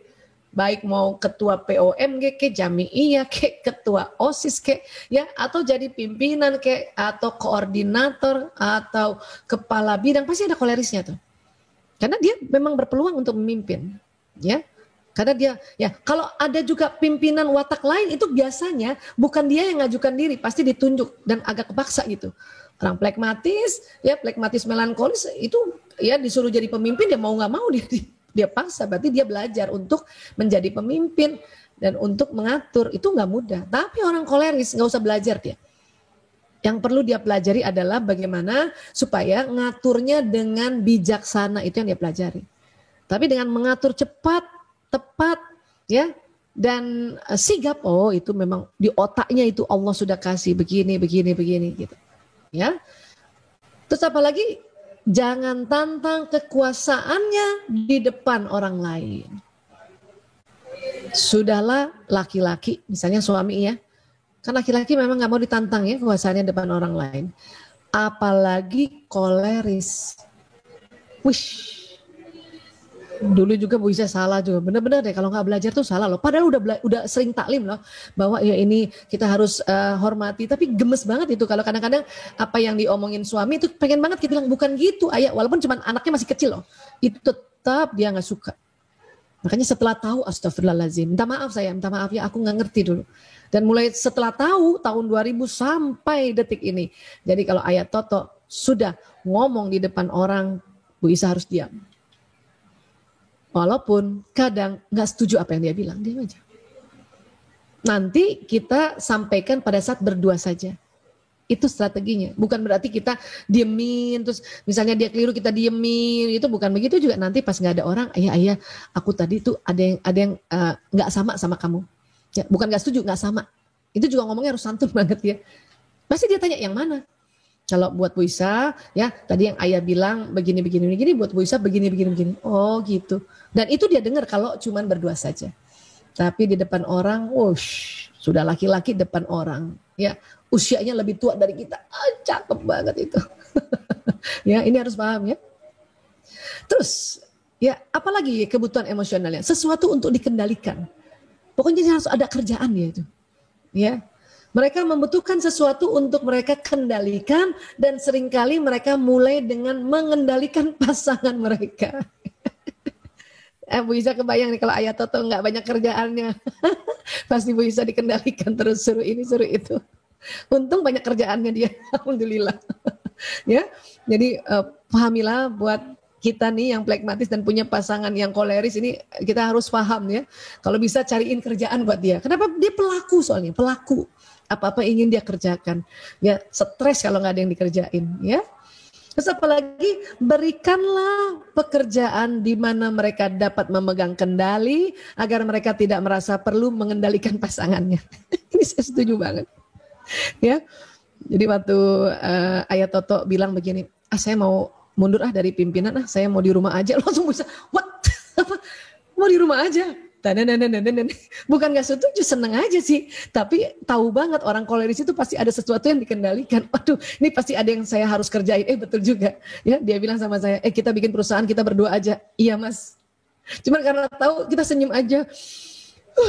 Tarik nafas, bismillah ya Allah. Ini suamiku ya Allah ya. Pokoknya saya dengar aja dulu. Nah itulah ikhtiarnya. Ya. Nah ini memang kayak gini. Terus ini tadi ya, telunjuknya ini loh, bawah sadar dia telunjuknya, kamu nanti gini, apalagi waktu masih muda, kamu gini. Itu bukan sesuatu yang menyakitkan, bukan, memang otaknya tuh mengatur dengan cepat, itu loh dia punya hasrat, mengatur dengan cepat. Ya, ayo kita atur dengan cepat ini, nah gitu. Makanya nggak usah tersinggung kalau dia begini-begini. Kalau dulu karena nggak ngerti ya, benar-benar kalau sesuatu yang nggak ngerti itu, kita nggak naik derajatnya. Ya, makanya orang yang berilmu itu naik derajatnya. Ya, derajat kesabaran, derajat kebijaksanaan, derajat pengereman emosi dan sebagainya. Ya. Baik, next. Dalam pekerjaan, koleris dapat mencapai lebih banyak daripada siapapun dan dalam waktu yang lebih singkat. Keren ya. Ini kalau perempuan, sudahlah perempuan, korpus kolosumnya tebal, yang multitasking dan dia koleris. Wih, kayak gini nih.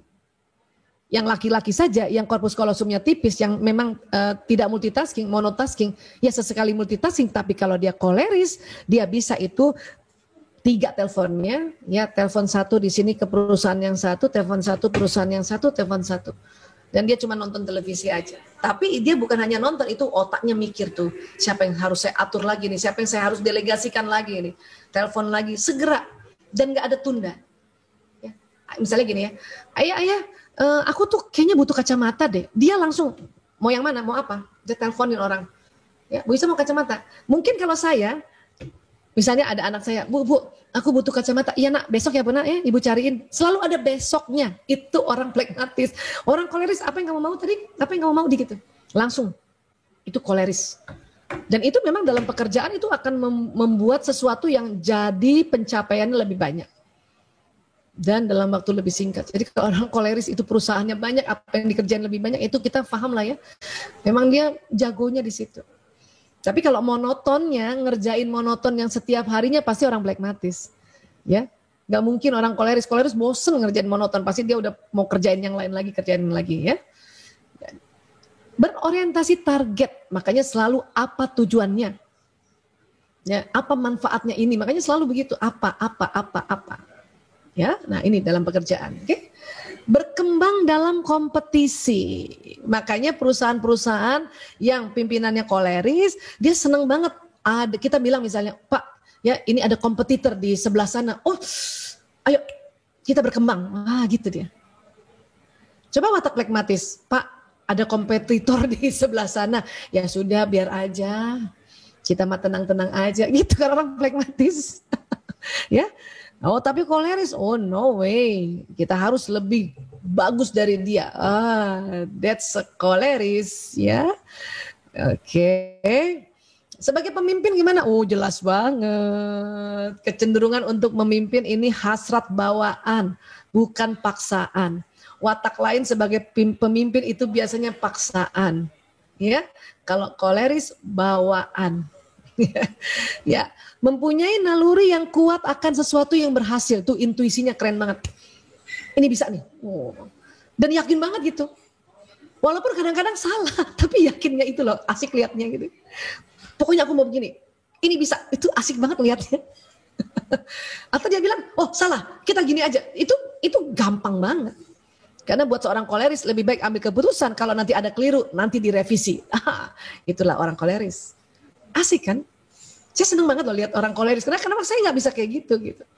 Ya, tapi saya tahu persis kekuatan saya. Jadi saya pilih pekerjaan yang sesuai dengan kekuatan saya gitu aja. Ya, nah kan asik kalau kita tahu. Dinamis dan aktif sangat memerlukan perubahan. Oh, orang koleris, ya.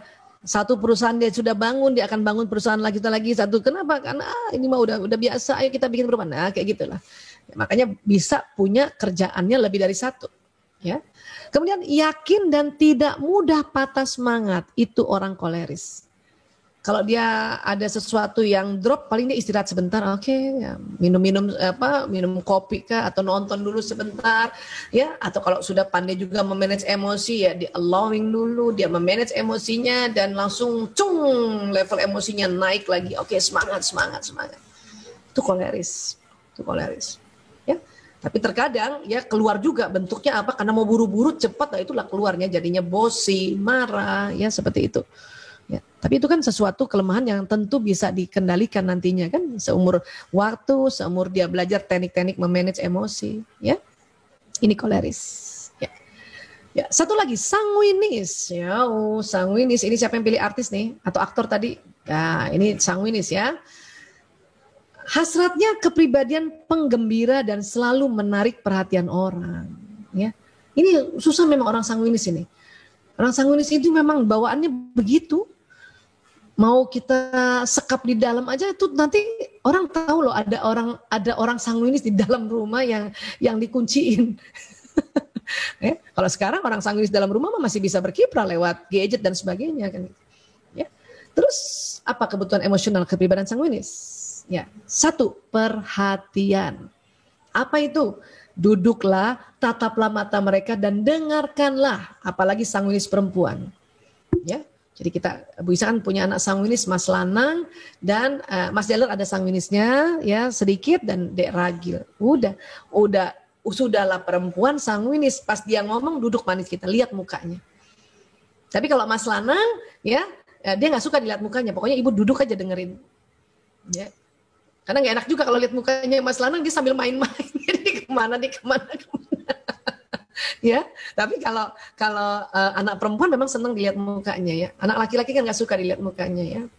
Oke, ya ini perhatikan seperti ini ya. Tidak usah berusaha memecahkan masalah mereka karena mereka hanya menginginkan perhatian Anda. Jadi nggak usah pecahin masalah. Kasih kata-kata pendukung. Bagus itu nak. Ibu setuju banget tuh. Keren, Masya Allah. Nah, kita ajarkan untuk selalu ingat Allah. Alhamdulillah. Nah, diajarkan aja kayak gitu. Nah, termasuk pasangan kita. Orang yang pasangan sanguinis kan otaknya melankolis ya. Bisa nggak kayak gitu orang melankolis memuji orang sanguinis kalau lagi cerita? Ya, Bunda tahu nggak? Itu temen ayah keren banget. Itu harus, ya gitu ya. Muka kita juga tuh. Latihan jadi sanguinis. Walaupun orang melankolis langsung mikir apa lucunya. Karena orang melankolis kan memikir. Punya pasangan sanguinis yang selalu ingin dapat perhatian seperti ini. Ya. Tapi itulah usaha-usaha untuk beradaptasi dengan pasangan yang berbeda watak. Itulah yang Allah lihat sebagai ikhtiar. Ya, sebagai ikhtiar di dalam ya berumah tangga ini. Oke? Berikutnya apa lagi? Dukungan. Ya, dukungan. Apa dukungannya? Mereka tidak suka bila Anda sering mengoreksi karena mereka akan menyangka Anda ingin menyakiti mereka. Orang sanguinis nggak suka dikritik. Jadi please ya, yang punya pasangan sanguinis, misalnya istrinya melankolis, suaminya sanguinis, udah nggak usah dikritik. Ya, diam aja, ikut ketawa aja. Iya lucu banget. Kalau mau kritik dalam bentuk memuji dia, ya. Iya lucu banget ya Allah, Mas Lanang lucu banget sih Mas Lanang gitu ya. Mas bajunya diganti Mas, lebih lucu lagi kalau pakai baju yang itu tuh yang ada SpongeBob-nya gitu caranya. Memang nggak mudah buat pasangan melankolis untuk begitu ya, untuk bergaya begitu sama orang sanguinis. Makanya itu latihan. Ya, dan kalau udah makin jago itu pahalanya makin banyak mengalir. Keberuntungan kehidupan di dalam rumah tangganya makin banyak mengalir. Belum lagi dapat surga akhirat, surga dunia sudah dapat ini. Kalau orang melankolis bisa mendukung ya pada pasangan yang sanguinis. Ya, nggak usah banyak-banyak dikoreksi atau diprotes ya. Karena saya lihat ya orang-orang yang berhasil ya, misalnya istrinya sanguinis dia berhasil ya. Tiba-tiba ya dia marah sama suami dan akhirnya pisah. Padahal suaminya yang selama ini senantiasa yang mengagumi dia. Tapi kekaguman suaminya yang melankolis, jadi suaminya melankolis, dia wujudkan dalam dia protes saja terus. Kamu kurang ini, kamu kurang ini, kamu kurang ini. Lemah itu pasangan yang udah bagus, ya masih juga diprotes itu udah langsung keplek, udah bodo amat dah. Lo mau ngomong apa? Kadang-kadang gitu. Jadi putus asa. Ya, kalau di dalam teori baterai kasih kan udah pernah dengar baterai kasih, kalau belum silakan ya searching YouTube Dr. Aisyah ya baterai kasih atau bahasa kasih ya. Nah, jadi baterainya kosong berarti dia akhirnya nanti dia ya males banget sama pasangannya yang selalu protes dia ya. Next apa lagi? Berupayalah untuk mengucapkan terima kasih dan memuji mereka ketika mereka menyelesaikan pekerjaan dengan baik. Jadi kalau kita kan orang melankolis nih, terus punya pasangan sanguinis. Yang melankolis kan pasti rapi, pasti selesai tuh kerjaannya. Orang sanguinis tuh pasti belum selesai. Makanya kalau sampai orang sanguinis bisa selesaiin pekerjaannya, bilang ya Allah terima kasih, keren, alhamdulillah. Ya selesai juga pekerjaan kamu ya nak. Itu. Walaupun mungkin standarnya orang melankolis beda banget. Buat orang melankolis apaan sih baru segitu doang gitu ya. Tapi please. Yang punya pasangan sanguinis, yang punya anak sanguinis, ini saya ulang lagi nih watak anak ya, itu terima kasihlah dan puji. Apa yang dia sudah bisa lakukan, walaupun standarnya beda dengan orang melankolis, pujilah. Tolong. Ya, kalau mau kehidupan rumah tangga Anda ya berkepanjangan ya dan bahagia. Oke. Next, kasih sayang. Wow, orang sanguinis ini mereka memiliki daya tarik kekanak-kanakan. Orang sanguinis asli yang dominan sanguinis itu lucu emang. Sampai tua pun lucu. Ya, dan memang kayak kanak-kanak sampai tua pun kayak anak-anak. Ya, saya pernah ingat itu ada artis tua ya, mungkin sudah meninggal ya, artis Lela Sari ya. Itu kan udah tua ya, tapi tetap kayak anak-anak lucu dan aura bintangnya jelas banget. Ya, padahal udah usia tuh dan akhirnya sudah meninggal ya Allah. Dan itu tadi selalu ingin mendapat kasih sayang berupa pujian dan pelukan. Apalagi kalau sanguinis plekmatis ya, itu udah ya baterainya itu kata-kata pendukung dan sentuhan fisik. Ya ini kebutuhannya ya. Apalagi kegiatan. Ini yang punya pasangan sanguinis ya. Ayat Toto juga ada sanguinisnya. Maka Bu Isa tuh harus tahu tuh kombinasi ya kebutuhan emosional koleris dan sanguinis itu digabung ya. Jangan abaikan permintaan pasangan Anda untuk keluar atau melewatkan waktu bersama teman-temannya. Ini berat buat pasangan yang melankolis dan atau misalnya istrinya nih kita kasih contoh yang gamblang aja ya. Istrinya melankolis, suaminya sanguinis. Orang sanguinis apalagi laki-laki seneng banget ada kegiatan di luar. Sama teman-temannya. Nggak mau ditemenin. Istri udah melankolis, yang bahasa kasihnya waktu yang bersama atau suami pergi terus sama temennya. Ini kalau nggak paham, maka kita melabel suami ini dia nggak pernah perhatiin aku, selalu aja dia sama teman-teman. Padahal semua orang sanguinis, kebutuhan emosionalnya salah satunya adalah kegiatan. Kasihlah dia, kasih aja. Atau kebalikannya, suaminya yang melankolis, istrinya yang sanguinis. Suatu ketika si istri bilang sama suaminya, ayah, aku mau ada acara dulu sama teman-teman. Terus dia udah minta izinnya gini, please, izinin ya, please. Kan kayak anak-anak ya. Kata suaminya, oke, ya. Yang penting setiap di mana, kasih tahu posisinya di mana. Orang melankolis misalnya. Oke, terima kasih ayah, masya Allah.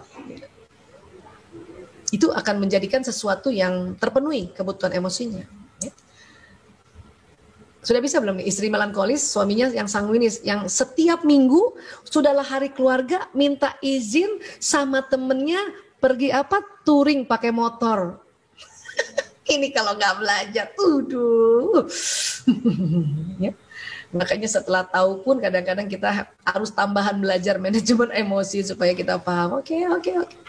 Kenapa daripada ditahan, nggak boleh, kamu harus temenin saya di sini, malah uring-uringan. Biarin aja pergi dulu, paling berapa jam sih, dia kembali dengan bahagia dan temenin kita dengan bahagia. Itu sebetulnya. Ya, oke.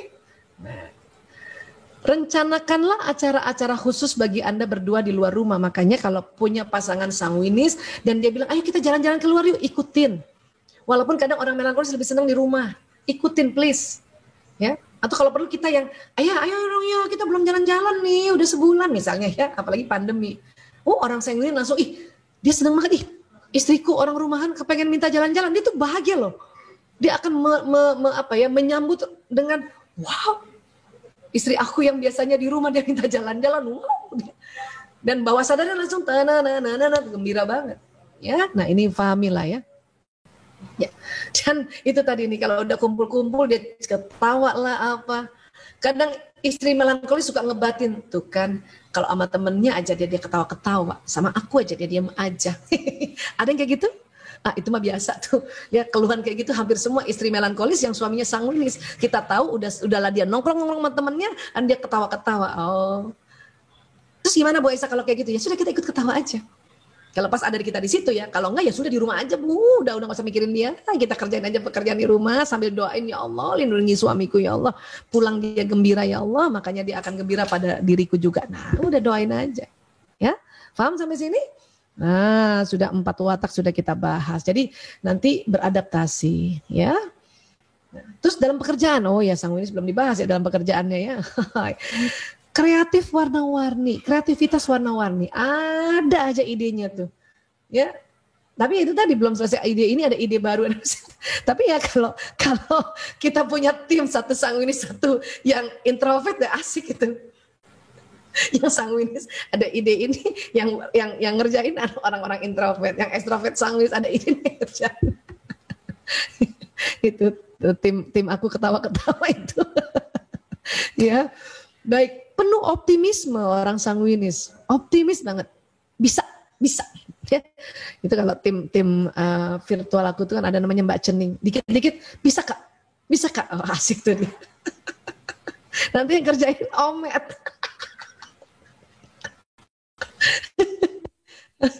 atau Nining, ya. Oke, kan harus ada di dalam satu tim itu harus ada yang warna-warni kayak gini. Ya. Kalau Bu Isa karena udah usia ya, jadi paling senyum-senyum aja. Udah tahu juga wataknya adik-adiknya ini. Ya, apalagi berharga dalam hal menggembirakan orang lain. Kan sanguinis. Mas Lanang nih kalau ada kumpul-kumpul nggak ada Mas Lanang, si sanguinis nggak seru. Enak tuh kumpul-kumpul ada Lanang, ada Cening, sama ada Saing, adanya banget itu. Tahu-tahu lah kok udah malam, padahal tadi datang udah dari pagi itu kita acara, lu kok udah malam. Seru banget orang sanguinis kumpul. Itu kayak kumpulnya ada Sule, ada Andre Taulani, dan ada siapa lagi orang sanguinis ya, pokoknya yang artis-artis lucu tuh. Ada Desta. Kan seru ya. Vincent bukan sanguinis, dia melankolis. Makanya kalau Desta sama Vincent digabungin asik tuh. Saya boleh ngomong tentang Desta ya karena atas izin istrinya kita ngomongin ya. Baik, senang menghibur kan? Karena sanguinis itu semua hampir artis-artis pelawak itu ya sebagian besarnya sanguinis. Karena spontan orangnya. Ya senang aja, ngelucu aja dia ceritanya. Ya, oke. Dan sekarang sebagai pemimpin, sanguinis jadi pemimpin gimana? Seru nggak kira-kira orang sanguinis jadi pemimpin? Seru abis. Membangkitkan semangat. Kalau timnya udah lesu-lesu, ayo kita gini yuk. Kata timnya, tar dulu, ini baru mikirin yang kemarin. Yang lo tanya kemarin, lo baru mikirin. Ya, udah ada aja lagi ide baru. Tapi harus tahu memang kalau kita mau maju ya begini, harus ada ide cepat dan semangat ya. Ya, menginspirasi orang untuk bekerja. Ayo, come on. Pokoknya kita nih kalau ada pimpinan yang sanguinis itu kayak apa ya? Kayak tertular dia punya semangat. Ya, tertular, dia punya semangat. Nah, itulah makanya sebagai pemimpin asik banget ya, dia menginspirasi untuk bekerja ya. Kemudian pandai membujuk dan menghibur orang. Ya, oh, ini Mas Lanang tuh jago banget itu Bu Isa, karena setiap hari sama-sama ya. Mungkin Mbak Cening juga gitu ya. Tapi Mas Lanang tuh jago banget. Ya, misalnya Bu Isa, aku di rumah aja, dia pinter banget bujuk nanti. Ayo Bu Ita, kita begini-begini. Oh, dan akhirnya ikut juga sama dia. Ya, dan sebagai pemimpin tuh keren banget kan. Ada pimpinan, misalnya ada stafnya yang ya lagi kesel capek dan dia pandai banget membujuk dan menghibur orang. Ya. Terus apalagi senang membuat kegiatan yang kreatif dan senang mengajak orang yang banyak. Ya, nah itu. Bu Isa juga ada sanguinisnya, makanya senang banget kalau ada apa-apa, ayo ajak ayo. Ya, ada sesuatu, ayo kita ikut ini yuk gitu ya. Tapi ya memang begitulah. Karena itu tuntunan dari otak kita yang Allah kasih, Allah desain. Tinggal kita misalnya mau ngajak orang, kita harus mikir sanggup nggak ya orang itu diajak gitu. Saya tetap harus mikir kayak gitu. Nah itu namanya pengendalian diri. Ya, tapi tentang hasrat-hasrat kayak gini selalu muncul. Oke? Ya ini kita sudah bahas semuanya ya. Nah sekarang yang ada watak sama ya. Kayak Bu Isa nih ada watak yang sama dengan Ayah Toto. Bu Isa plekmatis sanguinis, Ayah Toto koleris sanguinis. Kita sama-sama di sanguinis. Nah sekarang ada nggak tadi waktu hitung-hitungan tadi, hitung-hitungan waktu ngetes tadi ada watak yang sama-sama di plekmatis. Misalnya pasangannya melankolis plekmatis dan pasangan satunya lagi sanguinis plekmatis. Sama-sama di plekmatis. Oke kita lihat ya. Itu namanya pernikahan yang rileks. Ya, coba kita lihat ya. Orang kalau plekmatis ketemu plekmatis gimana kira-kira? Kelebihannya apa? Stabil, mudah sepakat, mencukupkan diri. Pokoknya cepat bersyukur lah ya. Tidak menekan, sederhana, sabar menghadapi anak-anak dan cepat puas diri. Udahlah kayak gini aja, udah enak lah rumah kayak gini, udah nggak usah neko-neko lagi, ya gitulah gitu. Ya. Dan mudah sepakat. Ya, mudah setuju. Ya, Abi kita bikin ini ya, ayo setuju Umi. Abi mau makan apa? Terserah Umi. Umi mau makan apa? Terserah Abi. Ya, itu tadi mudah sepakat itu kayak gitu. Kalau ada sama-sama plekmatisnya. Ada kelemahannya nggak? Iya pasti ada lah ya. Apa kelemahannya? Ya, itu kadang berprestasi rendah. Kenapa? Karena cepat puas diri. Udahlah syukurlah kayak gini aja. Dan kurang perencanaan dan kurang terarah.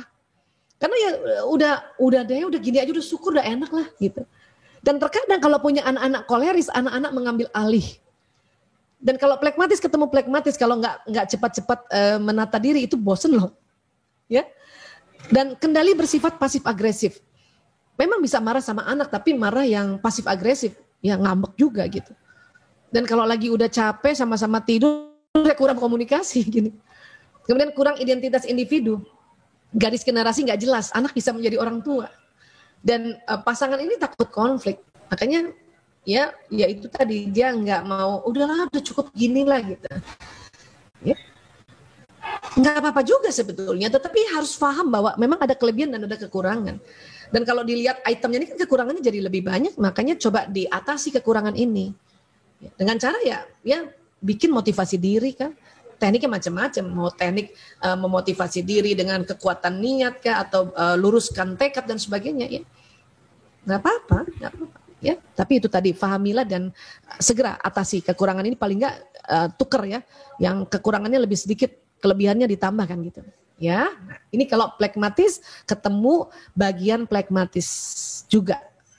Ya, nah, baik, next ya. Sekarang kalau melankolis ketemu melankolis, suaminya melankolis plekmatis atau plekmatis melankolis, istrinya yang koleris melankolis, ketemunya di melankolis, maka ya neraca pernikahannya itu pernikahan yang terorganisasikan. Bayangin sama-sama melo, kira-kira gimana tuh? Kebayang nggak? Pasti ada kekuatannya, apa kelebihannya? Rumah rapi pasti. Rencana-rencana jangka panjang itu pasti diomongin.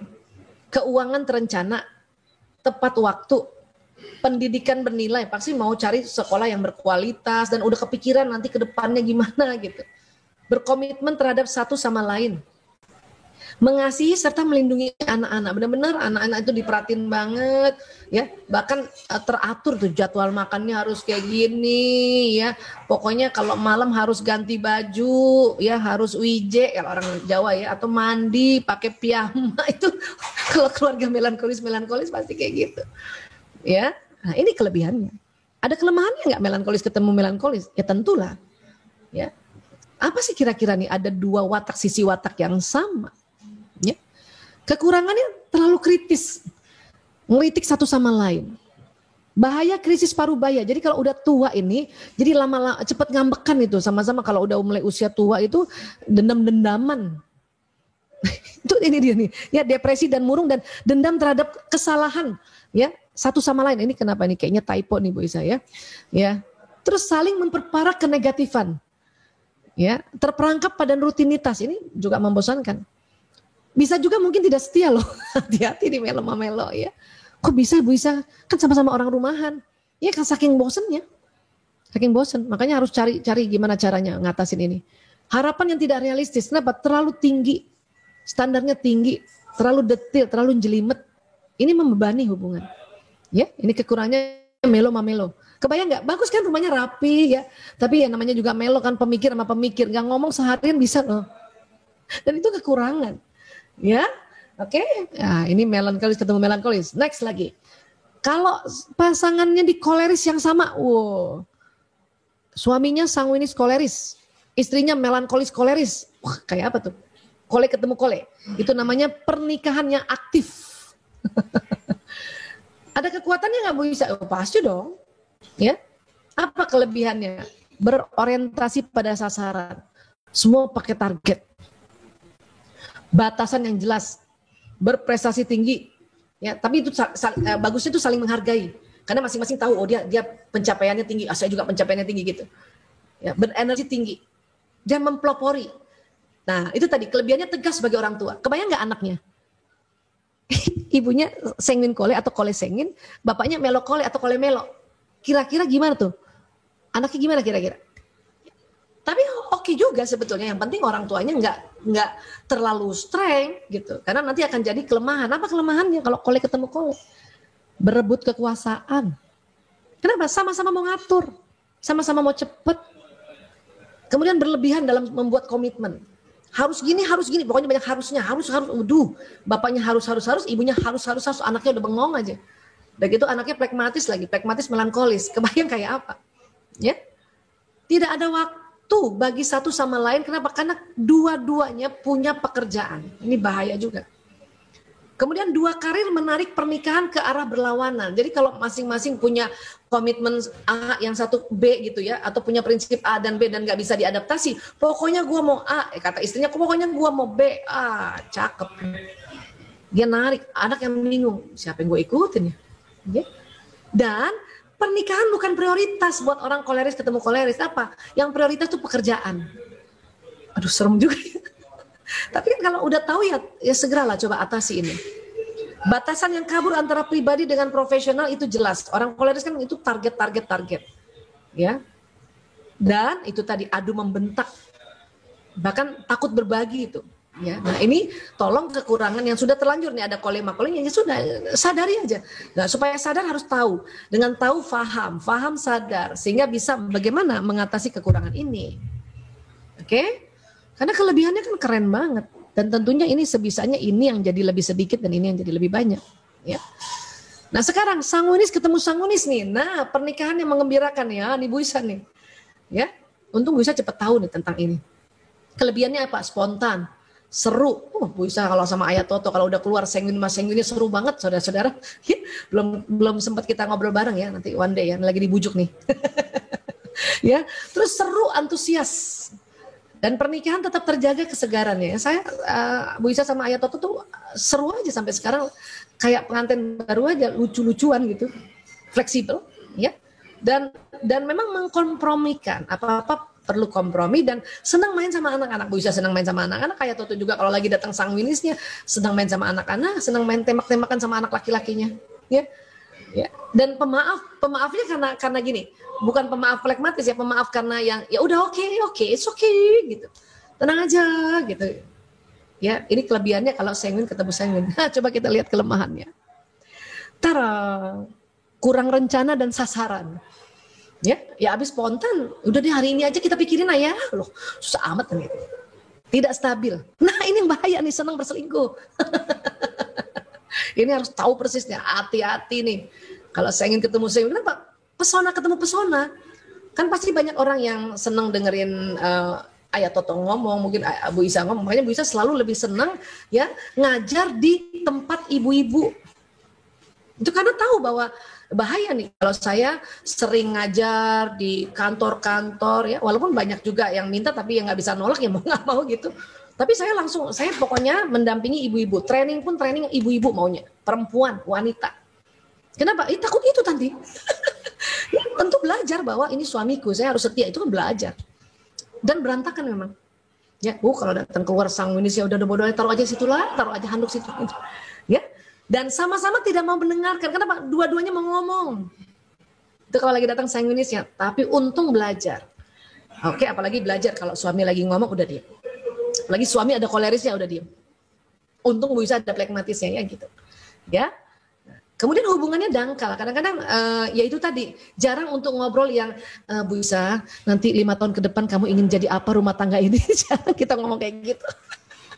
Ya, langsung kalau mau ngomong kayak gitu, ya Allah berat banget, udah nanti kita nikmati aja lah hari demi hari gitu. Apalagi lagi pandemi, kita begitu. Itu namanya hubungan dangkal. Tidak berakar. Kenapa? Karena kita nggak ada planning ke depan yang jauh-jauh banget. Dan hati-hati, garis generasi tidak jelas. Oh, anak bisa menjadi orang tua. Apalagi anaknya koleris melankolis. Cakep tuh. Ya, tapi karena kita udah belajar dari jauh, dari itu oke. Kalau saya menghadapi anak koleris itu harus tahu caranya gitu. Ya. Perencanaan keuangan yang tidak baik. Nggak planning 5 tahun ke depan, nggak bisa tuh ya hari ini apa yang hari ini bisa kita ya berikan, apa yang kita bisa pakai besok lagi. Ya. Dan itu sangat-sangat paham dan sangat disadari. Sehingga sebisanya kekurangan ini katakanlah ada 1, 2, 3, 4, 5, 6, 7, 8, 9 item. Sebisanya kekurangan ini jadi sedikit aja lah. Kalau bisa 3 item aja gitu. Ya. Apa sih? Kurang rencana sasaran ya sudah kita belajar untuk merencanakan sasaran walaupun nggak bisa 5 tahun. Ya per 2 bulan aja lah gitu. Itu udah bagus. Ya. Berantakan ya sudah latihan ngerapiin gitu. Senang berselingkuh nah itu ya hati-hati. Makanya bisa kemana-mana harus dikawal. bukan kita kepengen selingkuh, bukan daya tarik sanguinis itu bisa narik orang gitu. Ya. Dan itu harus disadari, astagfirullahaladzim. Makanya salah satu caranya kalau Bu Isa, saya mau kalau ngajar lebih banyak ibu-ibunya. Ya, kalau ada 1, 2 bapak-bapak yang mau diapa mungkin mereka juga senang mendengarkan. Ya, nah itulah neraca pernikahan pada ya satu sisi watak yang sama. Oke, tinggal nanti kalau tadi yang beda, saya beda dua-duanya ya udah kombinasikan aja. Misalnya kita nih yang si istri melankolis plekmatis, punya suami koleris sanguinis ya sudah, ya lihat apa kebutuhannya koleris dan apa kebutuhan sanguinis jadiin satu. Gitu. Ya. Kalau memang dua-duanya beda. Nah, ini kan kita jarang sekali bicara tentang sisi yang sama ya, karena Bu Isa baru mau ngomong lagi nih karena udah lama nggak ngomong kayak gini ya, karena ini penting harus tahu kelebihan dan kekurangannya apa sehingga ya coba dikuatkan lagi kelebihannya, di reduce atau dikurangi kekurangan ini ya, dan itulah yang Allah lihat sebagai sebuah ikhtiar ya. Oke. Nah, sekarang kita lihat dulu, coba cek dulu ini watak apa ini Aziz Gagap, coba watak apa coba. Masih ingat nggak dulu kalau teori tentang sudut-sudut mata ya? Cuman tetap ya kalau kita udah mulai usia-usia kadang-kadang kendor-kendor juga ya. Nah ini apa nih kira-kira apa? Oke. Ya Aziz Gaga ini plekmatis, ya, damai, peace ya. Kok bisa Bu saya ini kan garisnya turun, sudut matanya ini walaupun dia cemberut ini dia naik nih di ujung-ujungnya tuh naik. Ya. Ini orang damai, makanya Aziz Gagap itu kalau di dalam satu episode ya dia yang bagian damainya, bempernya, ya. Nah ini Aziz Gagap ya. Kalau ini, nah, ini siapa namanya nih? Siapa namanya? Aliando, ya kan? Aliando ini. Ya, ini juga salah satu orang plekmatis ya, mungkin plekmatis melankolis ya. Ya ini plekmatis dia, ya. Dia plekmatis orang damai. Ya. Pasti dapat pasangan ada kolerisnya nih. Walaupun kayaknya alisnya tebel ya, tapi ini masih ada plekmatis melankolisnya ya. Nah ini, oke. Jadi sudutnya tuh tadi sudut mata ke bawah, walaupun mungkin nggak terlalu ekstrim ke bawah ya. Pokoknya tergantung dia bersaudara ya. Karena kemarin juga anak Bu Isa kan sebetulnya matanya tuh semua kayak wayang ya. Tapi di antara 5 itu kelihatannya naik ke atas, tapi Mas Kakung itu yang turun gitu. Jalur agak turun gitu. Walaupun kalau dari jauh kan sama-sama naik, ya kita harus lihat lagi ya bersaudaranya gimana gitu. dan sudut bibir ke atas itu flegmatis. Kalau mau melihat dari sudut-sudut. Dan yang ini bisa dilihat adalah watak utama. Bukan kombinasi ya, watak utama. Oke? Nah, ini apa coba? Afgan. Apa ya? Ya kalau lihat lagu-lagunya kayaknya lagu melankolis ya. Ya kan Afgan juga melankolis. Ya. Ini kalau nggak pakai kacamata kelihatan nih sudut matanya ke bawah ya. Inilah ini kelihatan juga nih ya, sudut matanya ke bawah, bibirnya ke bawah gitu ya. Tapi ya melankolis gitu ya, biar sudut mata ke bawah, sudut bibir ke bawah itu kayaknya tetap apa ya, mempesona gitu ya. Tetap ganteng ya. Coba siapa lagi kira-kira yang melankolis artis Indonesia ya. Ini kenapa kita bahasnya artis karena mereka boleh kok diomongin apalagi soal yang baik-baik dan apalagi kita mendeteksi watak ya. Ari Lasso. Ari Lasso jelas banget tuh sudut matanya tuh. Bawah, sudut bibir juga ke bawah walaupun dia udah berusaha untuk senyum ya. Ari Lasso tuh melankolis abis. Makanya lagu-lagunya tuh asik banget. Siapa lagi yang zaman dulu ya, Mas Krisya. Itu juga melankolis banget. Ya, makanya lagu-lagunya tuh ya langsung terukir di benak, ya terukir di kalbu ya. Nah, inilah orang-orang melankolis ya. Jadi sudutnya kemana Bu Isa? Itu ke bawah dan sudut bibir ke bawah. Ini menunjukkan wajah serius.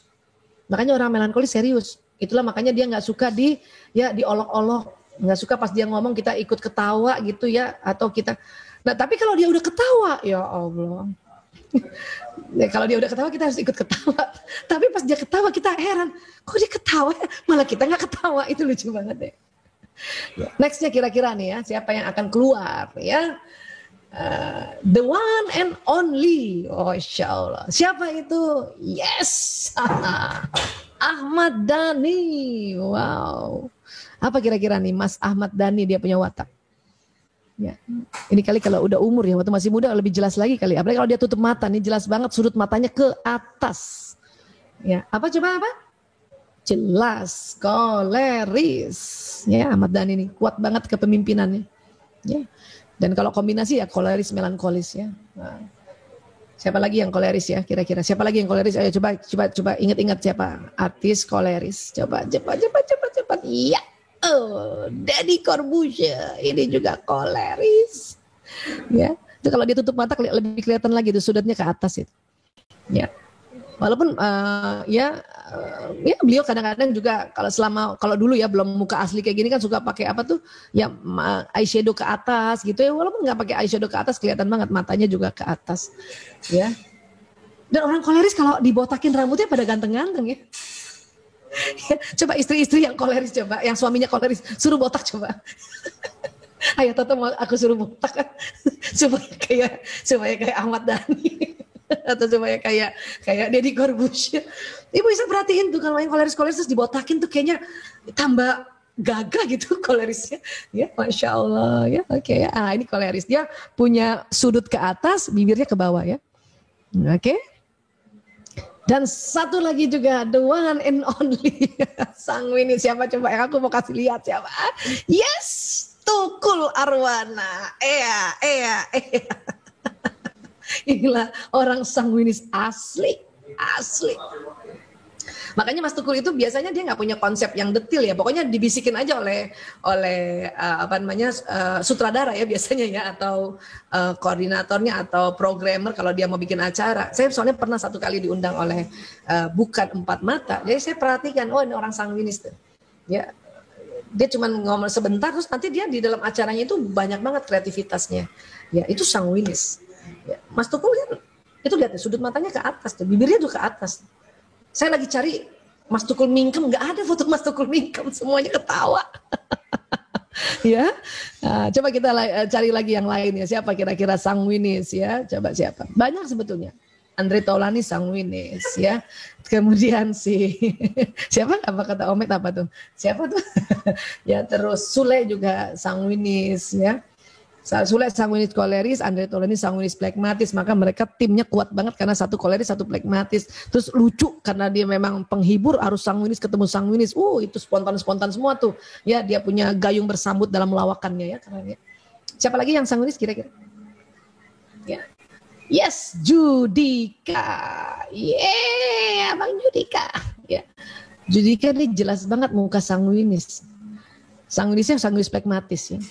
Saya untung bisa dapat dia yang bisa matanya agak ketutup dikit gitu. Lihatnya garisnya ke atas. Sanguinis dan orang Medan. Sanguinis Medan gitu. Ya. Dan biasanya Duma istrinya yang melankolis. Coba perhatiin deh. Ya, nah ini dia. Nah, sanguinis ini mukanya tuh emang muka apa ya? Pokoknya muka spontan, apa ya muka spontan? Muka lucu aja. Kenapa? Karena sudut ke atas, bibir ke atas. Sekarang apa perbedaannya antara yang introvert, ini kan introvert di sini, dan ekstrovert? Coba apa? Persamaannya dulu yang introvert. Lihat garis mata. Jadi kalau garis mata agak turun, itu kalau nggak phlegmatis ya melankolis. Tinggal lihat sudut bibir.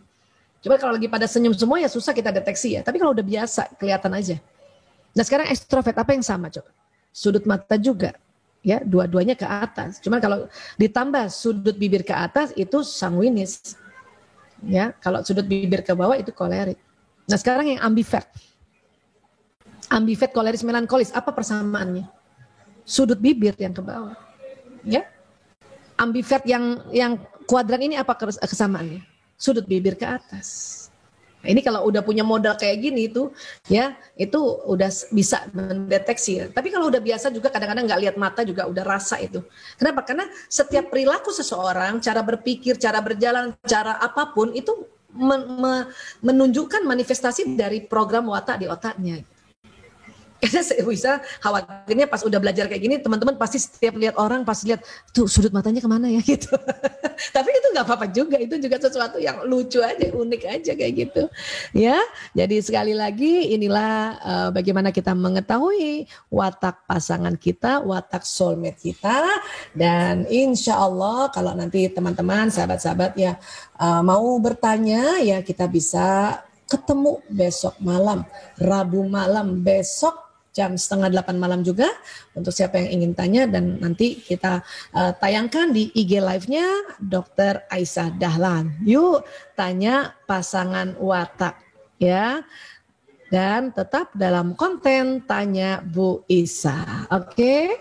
Iya, baik, terima kasih banyak. Maaf ya, mohon maaf lahir batin ya, ini semata-mata untuk kita bisa bagaimana mendeteksi ya soulmate kita atau kepingan-kepingan kita agar kita jauh lebih baik dalam berkomunikasi, lebih baik dalam merespon ya terhadap kebutuhan-kebutuhan emosional pasangan masing-masing sehingga mawaddah warahmah terus tercurahkan dan keluarga sakinah yang kita senantiasa idam-idamkan ya senantiasa terwujud. Bukan nanti tapi saat ini juga terwujud, besok juga terwujud, besok lusa terwujud dan seterusnya terwujud.